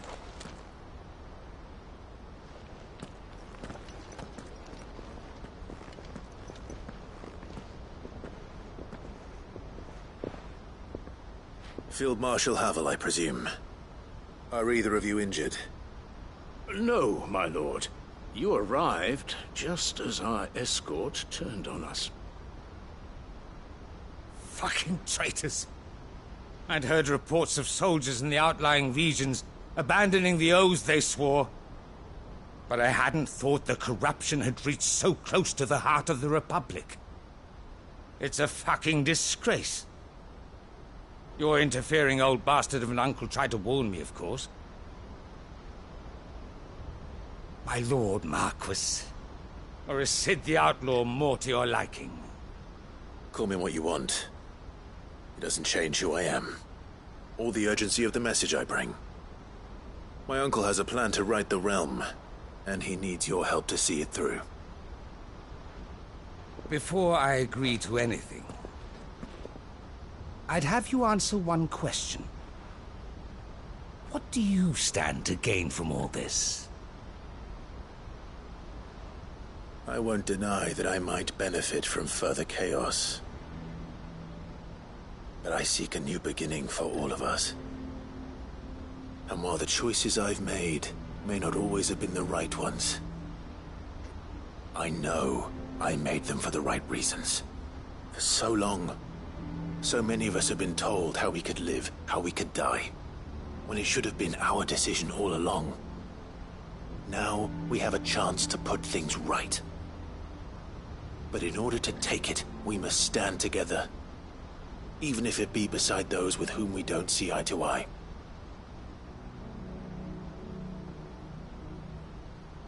Certainly not the words I expected from an outlaw. But perhaps your uncle was right. You are no ordinary outlaw. I'll never hear the end of this. All right. I'll start by ordering my most trusted guard to bring the Dhalmekian fringes under control. Next, I'll make contact with my counterparts in the Imperial Army and see if I can't convince them to try and restore order in their own territory. Thank you, Field Marshal. But they are not the only ones we will need to convince. What do you mean? I don't doubt that I can bully some sense into a few generals. But those they answer to require a different kind of persuasion. And when it comes to honeyed words, well, we will need an envoy. One who can court even the most stubborn of statesmen. You, perhaps. I'm flattered. But I'm no diplomat either. And I have other problems to attend to. What we need is a skilled arbitrator. And I may know just the person. Is that so? And would he happen to be an outlaw too? Of a different kind, perhaps. Well, beggars can't be choosers. I suppose we'll all have to find a little of the outlaw in ourselves if we're to make it through this. Very well. Send your man to me right away. I shall.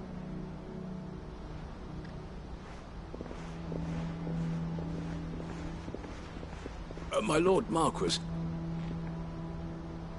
Your Lord Uncle bade me escort the Field Marshal to his manor in Port Isolde. And I will see that my associate joins you there. Very good, my lord.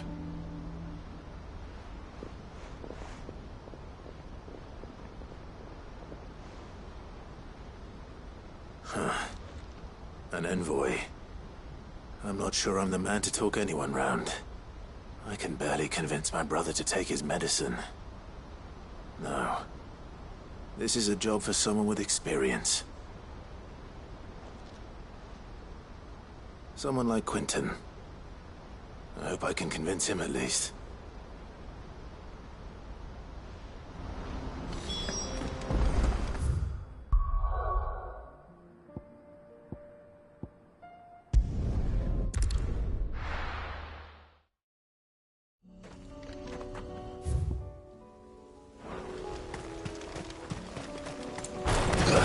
Unwavering will and an unbreakable bond. Do you really think we're strong enough? To save the world? Of course. To have overcome Father's political enemies? Of that I'm less certain. Especially knowing what we know now. What Mother was truly capable of. But perhaps these bands would have helped. Knowing he was with us would have made all the difference.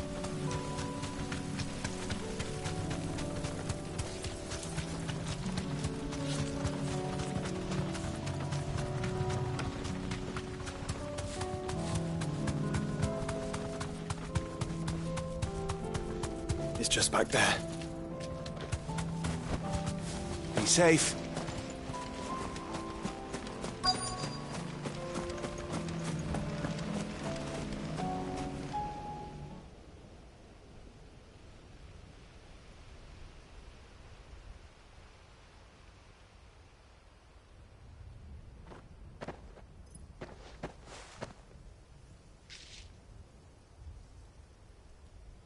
Father always fought for what he believed was right. It wasn't until that night at Phoenix Gate that I realized I had never fought for anything. I always had someone else to do the fighting for me.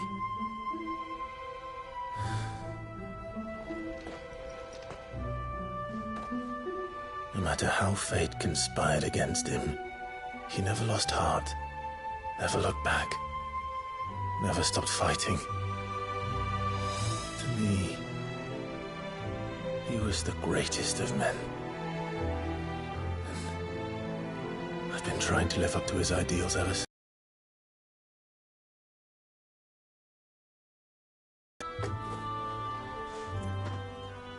We all have, Clive. We all have. And we'll keep trying. Because that's what he would have wanted.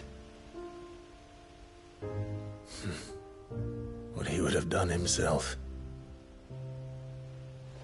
Even if it meant standing against the very gods in the heavens. I shall be borrowing this, Father, if I may. That you might watch over us as we follow in your footsteps.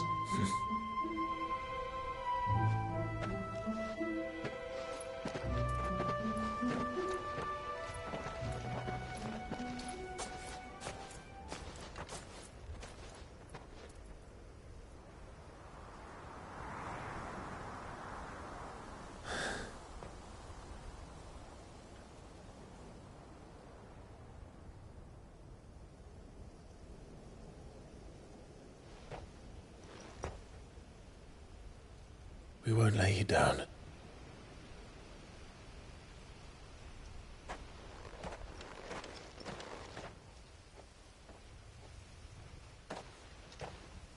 Onward then?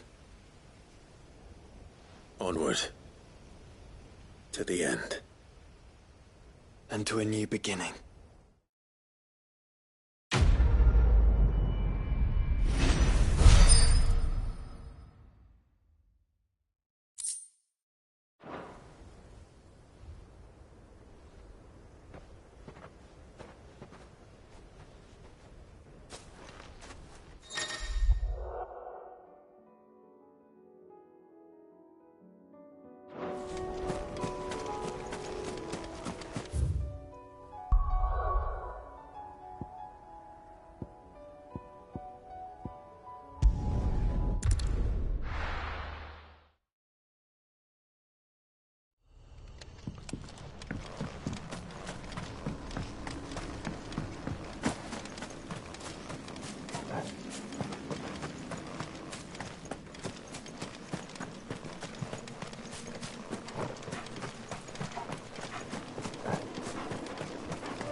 Let's go.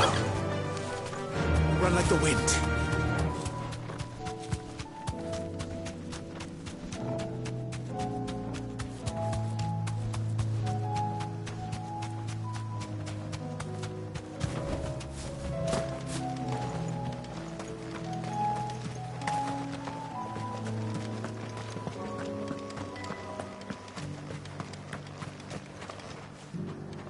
Quentin, I have a proposal for you. Do you now? Something tells me you'll be asking more of me than a cask of Gotand gold. Go on then. Propose.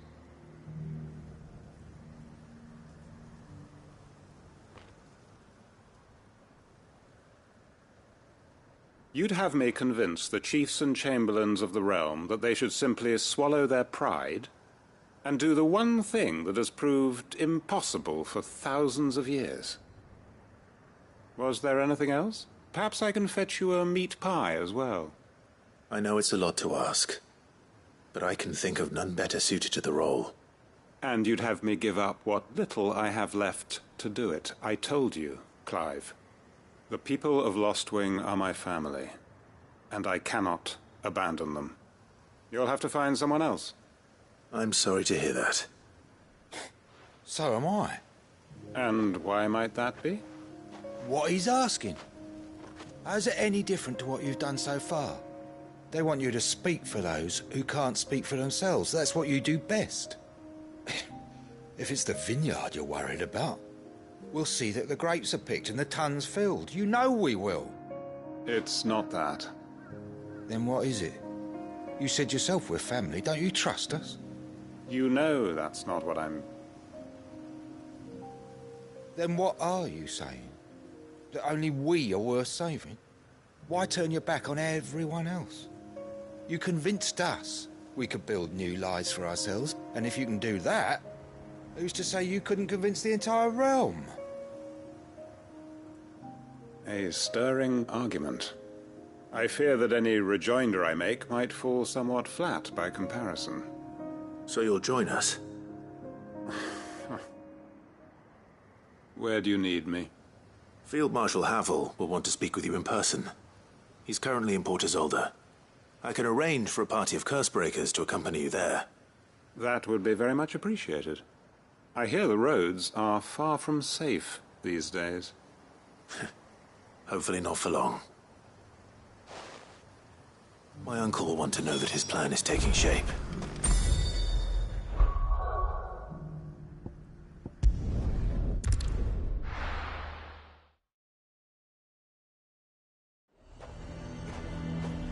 Nazaire might at least have mentioned where in Northreach he'd be testing this recruit. They're sentries from the markets if we don't cooperate.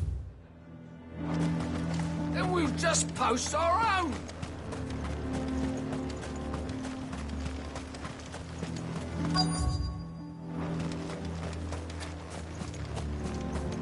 I'm nervous. Well met, Sid. This is the Initiate. Ember, present yourself. At your service, Master. Please, just Sid. There are no masters here. Your life is your own. Oh, of course. Thank you, Sid. The Sergeant says you'll be evaluating me at my trial. To become a scout, yes. You are aware of the dangers inherent in that role. I am. But I swore I'd face them. Just like the man who saved my life. And who would that be? Gav. It was him who found me and freed me. No magic, no support, just one man and his nose. Came and sniffed me out. It taught me what one man can do. I can be someone's saviour, just like Gav was mine. I'm sure he'd be flattered. You clearly have good intentions, Ember. And it sounds like you're under no illusions. Stick to this path and you'll make a fine Cursebreaker. So, what? Have I passed? You haven't even started yet. Now listen.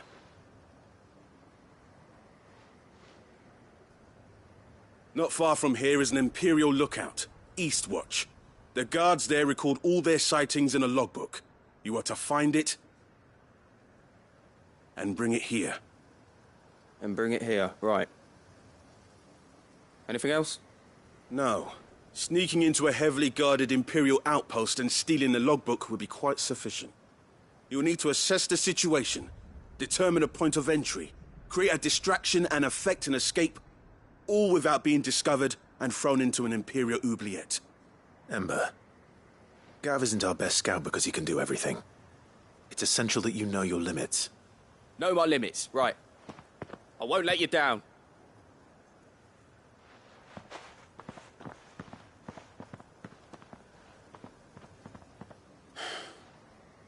It shouldn't be as dangerous as I made out. But keep a weather eye on him all the same, would you? On my way. All right, Ember. Impress me.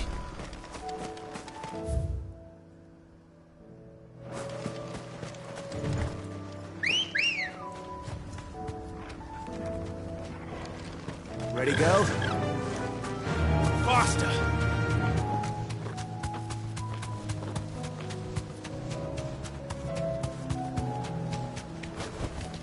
That'll do, girl.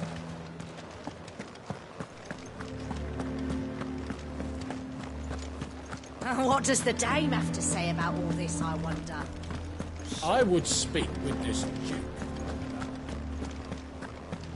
Saw the captain just now. He wasn't wearing his uniform. Is he here? Your town needs you. I need you.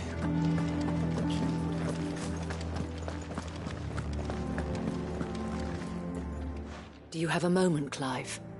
What is it? It's the Duke, unsurprisingly. His Eminence has assumed full control of the garrison and put every able-bodied man to work on the fortifications. The town was left all but unguarded, so Philippe was compelled to form a citizens' watch to fill the void. And though my dear boys have been characteristically willing to assist him in this, they want for bodies. So I was wondering if you would lend them your strength, that the people of Northreach might sleep easier, if only for a few nights. Of course. Whatever you need. Thank you, Clive. What would I do without you? Philippe told me he had men stationed at... Where can I find the mistress of this establishment? Here, my lady. To whom do I have the pleasure of speaking? My name is Sabine, and it is my displeasure to be the daughter of the Duke of Oriflamme, who I understand is causing you and your town no small amount of trouble. I wish to speak to you about what might be done. Very well. Let us speak. I trust you'll forgive me, Clive. Absolutely. Our conversation can wait. Please, proceed. As you know, my father is a most overbearing and supercilious man, and I join you in objecting to his every action. Indeed, I owe you my thanks for continuing to argue against his reckless plans. Yet I fear he is not one to be swayed by reason. No.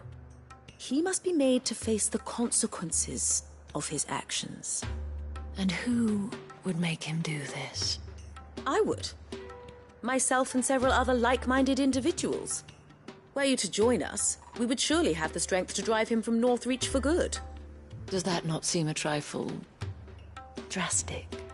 Drastic action is precisely what is called for. Unless you are content to see your people downtrodden and dispossessed.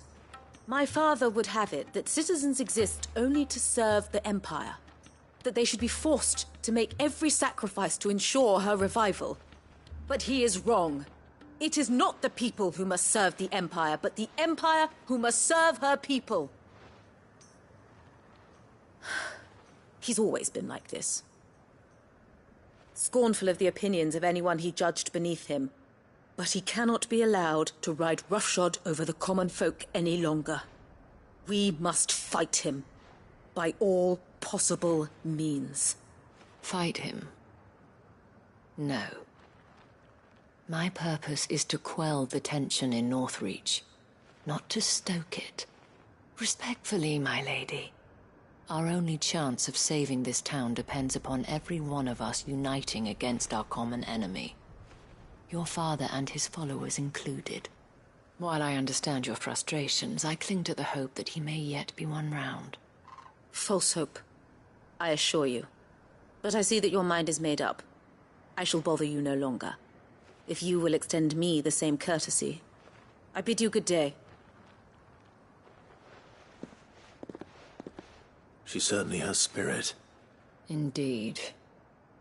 But unfortunately for us, that spirit is only likely to harden the Duke's resolve, which may be enough to seal the fate of this town. Not that she cares. This is all about her and her father. Families. I'm sorry, where were we? Ah, yes. I was about to tell you of Philippe's plans for the town watch. But perhaps it's better that you heard them from him. I believe he's in the market, if you'd be so kind as to seek him out. Right away. It's just a pity I cannot join you. I'd like to see the two of you in action together.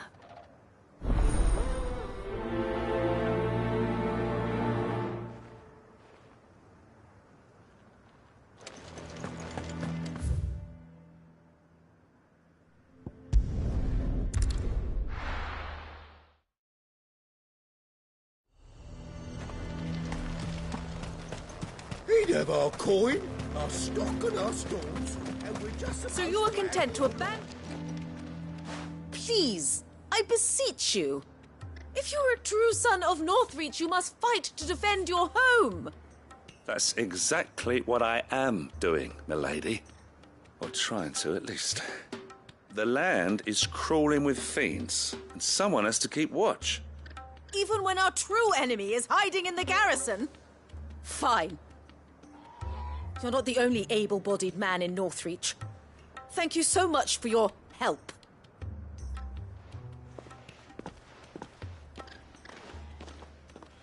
She cornered you too, then? Could hardly get a word in edgeways. Like father, like daughter, eh? She made an uninvited appearance at the Vale earlier, hoping to convince the Dame to join her in fomenting rebellion. I bet that went well. Her ladyship seems to have a way with people. Anyway, what brings you here? Our mutual friend thought you might welcome some help. Oh, she did she? Right as always. In fact, you're just the man. We've had some reports, you see. Sightings of, you know what. They're back. Seems that way. All over, too.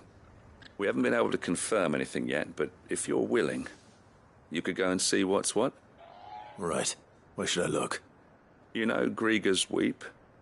One of the sightings places them somewhere on its shores.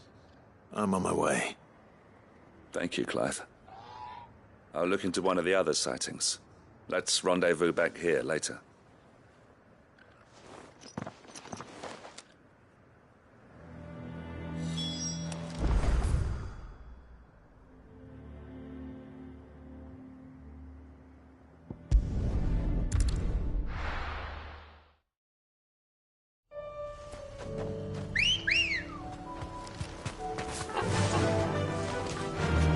Fly, Ambrosia.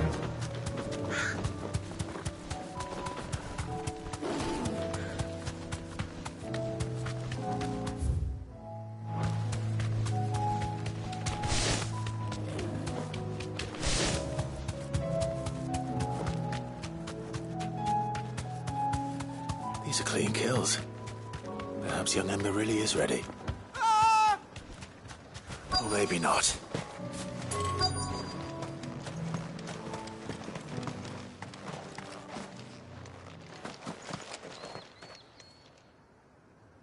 Damn it. Ember, draw your sword! I can't! Then run! If you want him, you'll have to go through me.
Ember, are you...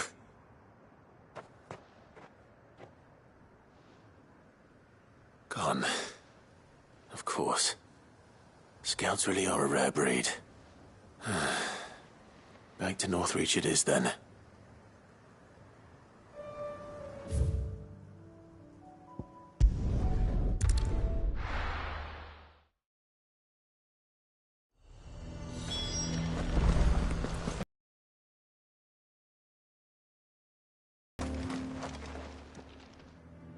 I didn't expect you back so soon. Where is Ember? How did he fare? I thought I'd find him with you. He must have fled. I followed him to Eastwatch, where I found him being set upon by a wild Avis. He was just standing there. Didn't even draw his sword. I had to step in and take care of things. But by the time I had, he was nowhere to be seen. I assumed he'd set off in your direction, but apparently not. Oh, I'm sorry, Sid. I knew the boy had a nervous streak, but he seemed like... The right man for the job? I believe this is the logbook you tasked me with retrieving. Eh? How did you... Don't you tell me you breached the tower while Sid was busy saving your skin. What? Wasn't that what you asked me to do? To bring the thing back without getting caught? He has you there, Nazaire. And he did it all on his own. But Sid, he did what he thought was best. And now I have to decide whether I agree. Of course. We'll await your evaluation back at the hideaway. Don't you leave my sight. Yes, Sergeant.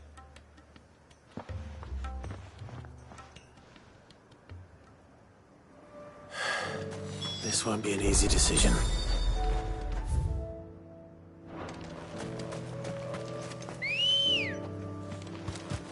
Come on. Run like the wind.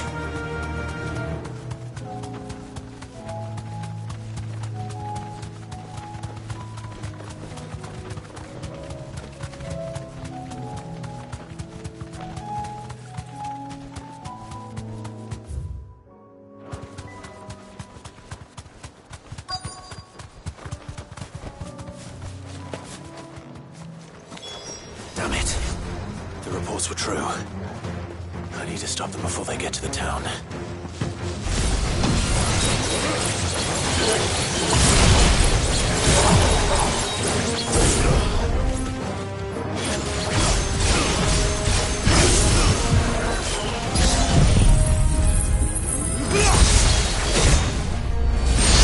Finished.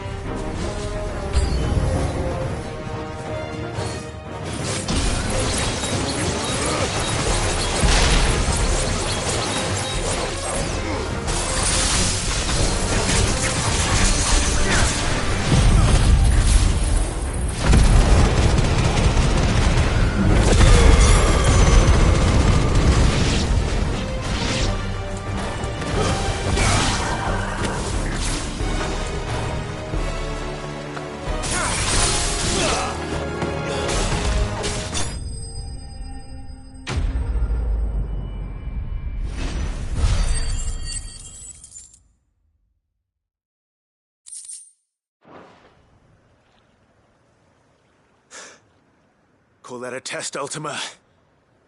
Clive, it's me. You all right? I am.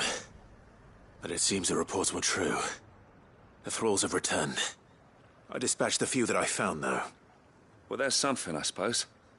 But what were they doing south of town? They all came from the north last time. We might be able to fend off an attack from one side or the other, but from both? Do you have eyes in the north? Some. I should probably go and have a look, though, just to be sure. You head back to Northreach. I want you there just in case war breaks out while I'm away. What do you mean? Her ladyship's been busy working her magic on the townspeople. Stirring up ill feeling towards her father. But she'll have her marching on the barracks if we're not careful. What? This is exactly what the Dane was afraid of. I'll do what I can to calm things down. Be careful out there, all right? Don't worry, I'm not like you. One sniff of those things and I'm running back to town screaming blue murder.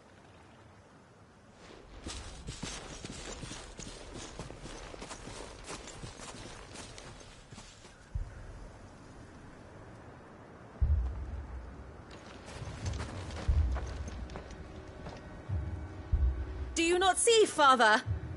The people of Northreach have given enough, and only a fool would ask for more. Listen to me, Sabine. Where would our people be without their country, hmm? The Empire is their sword and their shield. It is she that ensures they can live without fear. And now she teeters on the brink. Without their sword, how will the people fight? Without their shield, how will they protect their kin? Can the unarmed stand against the advancing hordes? No. But there is yet hope. A new shield, a new sword. A new empire. We can rebuild Sandbreck, just as Great Grieger wills it. Perhaps we could, Father. But we don't want to. Not if it is built on the broken backs of the people. Please, let us not quarrel in the street. You must see that no good will come of this. Our fight is not with each other, but with the threat that draws ever closer to our gates. A threat that your sword has yet to rid us of, Your Eminence. You will hold your tongue, whore! You may have filled my daughter's head with your heresy, but I will not be corrupted. Corrupted? Your daughter's opinions are her own, as you would know if you had ever deigned to listen to her. At least I hope they are your opinions, and not posturing born of a family feud. Northreach deserves better than that. Northreach deserves better than you, Carla. Yes, I know who you are. The slut of Twinside who bedded a Brandit. Jealous, are you? That a woman might choose a bearer over a pious man of Grieger. Clive! I met a swarm of thralls coming south from Oriflamme. Hundreds of them. Too many to count. No. Work on the fortifications has scarcely begun. We will retreat to Caer Norvent and there make our stand. Did you hear me? That was an order! While this is but a heartfelt plea, let us make our stand here and protect our homes. Protect those that we love. Together, for Northreach!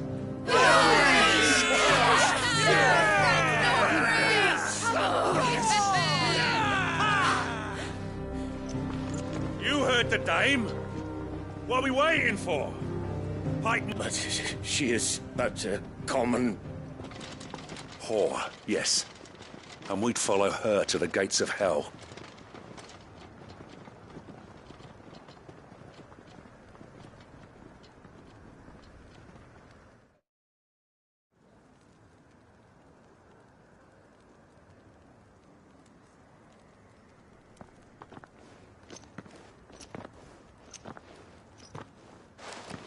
The men have their orders, and they look like following them. I got them spaced out at regular intervals. Whichever direction the thralls strike from, there'll be someone there to meet them. Thank you, Philippe.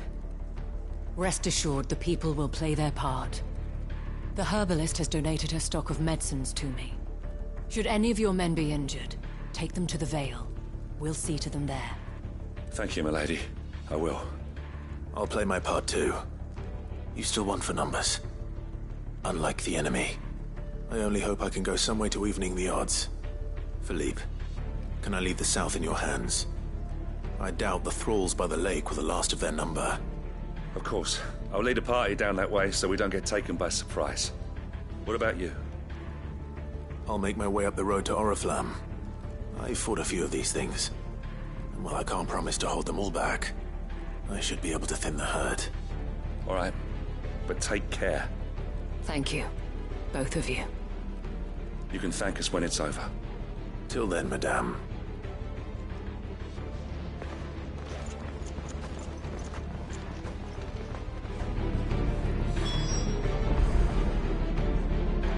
When the fight begins,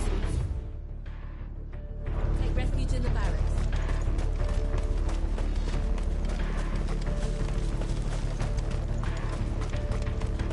I want steel in the hands of every man and woman willing to fight.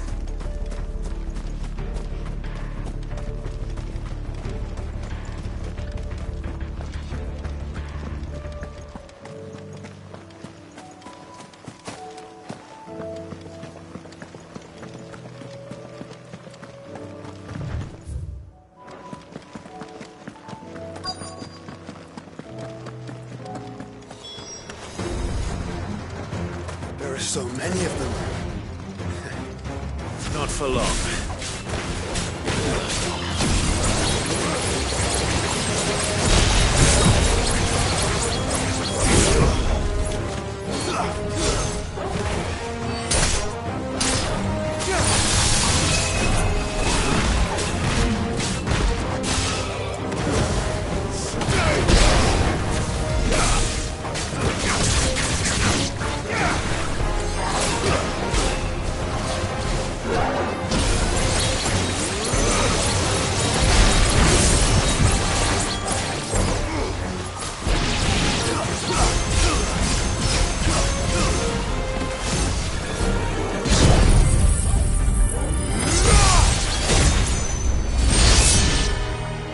Is it over? No. It's only just begun.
That looks to be the last of them. I wonder how the others fared. Better hurry back to town. Come on, Torgal.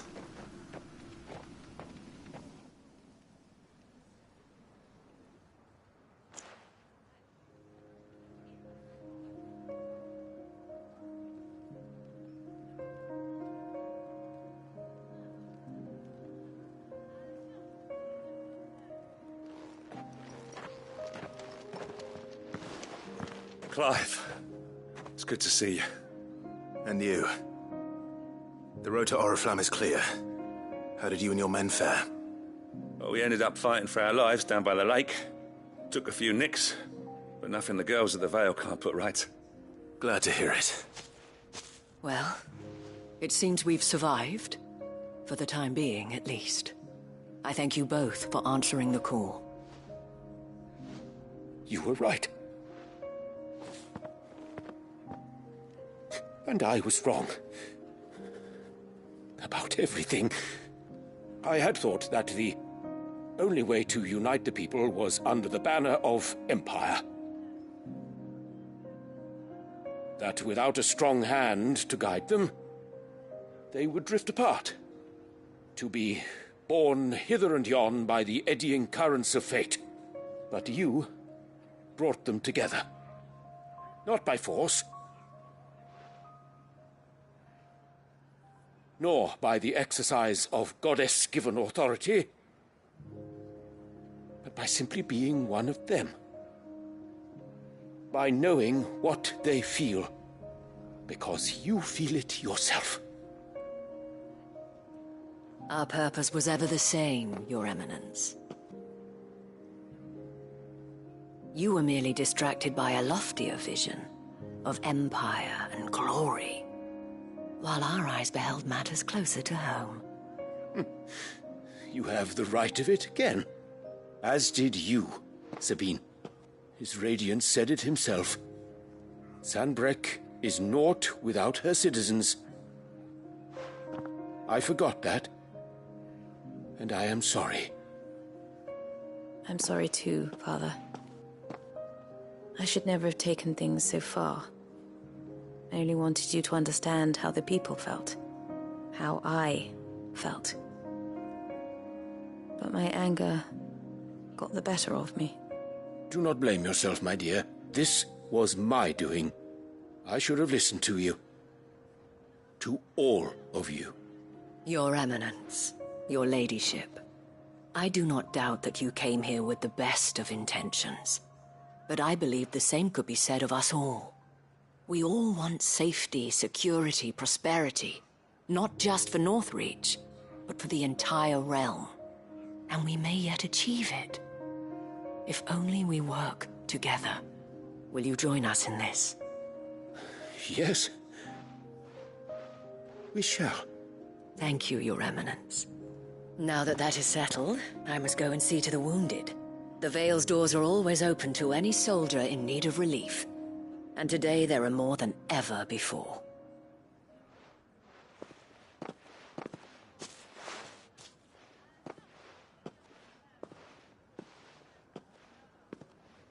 Madame Isabel is a rare soul indeed.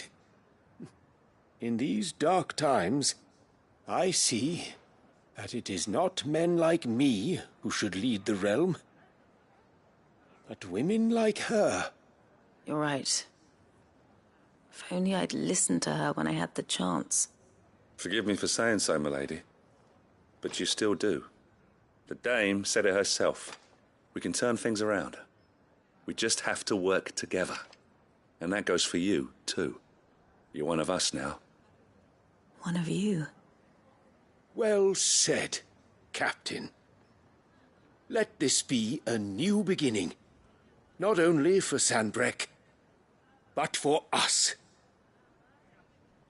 Well, since there's nothing more to be done here, I should see if Isabel needs any help moving the wounded.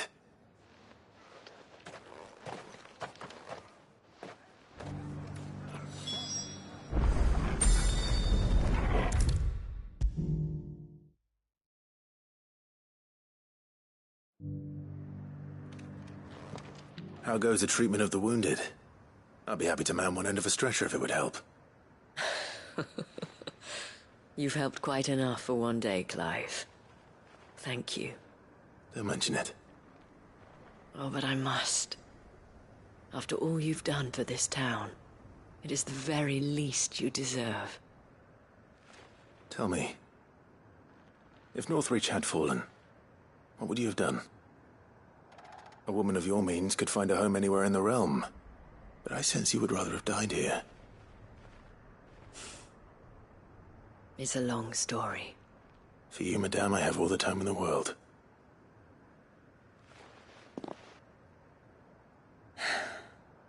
Very well. Long ago, I had a life in the Crystalline Dominion. I was Carla then, courtesan to the nobility. So sought after was I that it was only they who could afford my time. Alas, those halcyon days were not to last. For naive as I was, I fell in love with a bearer. He was my master's guard, the gentlest man I have ever known. After they discovered us together, he was whipped bloody and forbidden from ever looking at me again. And so we fled. Not that we had anywhere to flee to. We wandered, aimless and starving, half dreading, half praying that the next day would be our last. Until we found ourselves here, in Northreach. It was the Veil that took us in, that fed us, clothed us, and healed our hurts. Those that could be healed, at least. My love was already too far gone. He passed away. He did. Not long after we arrived. But at least we were able to share a few moments of peace before the end. It was the greatest gift I have ever received. But the generosity of this town and her people did not end there. The men and women of the Vale supported me through my grief. Shared in it, though I was still a stranger to them. They treated me like a sister. And so I swore that I would always do the same. That I would return the kindness that Northreach showed me. That I would repay my debt to the Vale.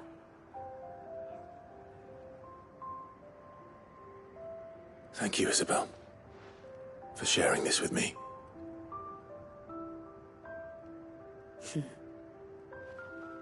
You're a lot like him, you know.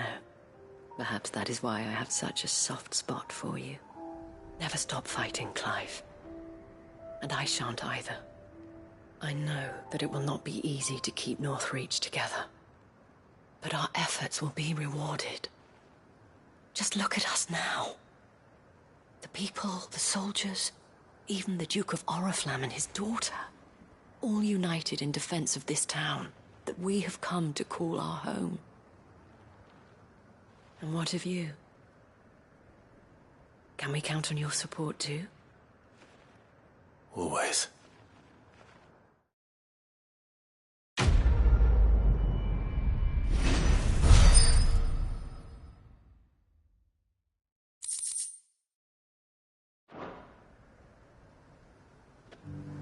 We have brought Northreach together. Now the fight begins.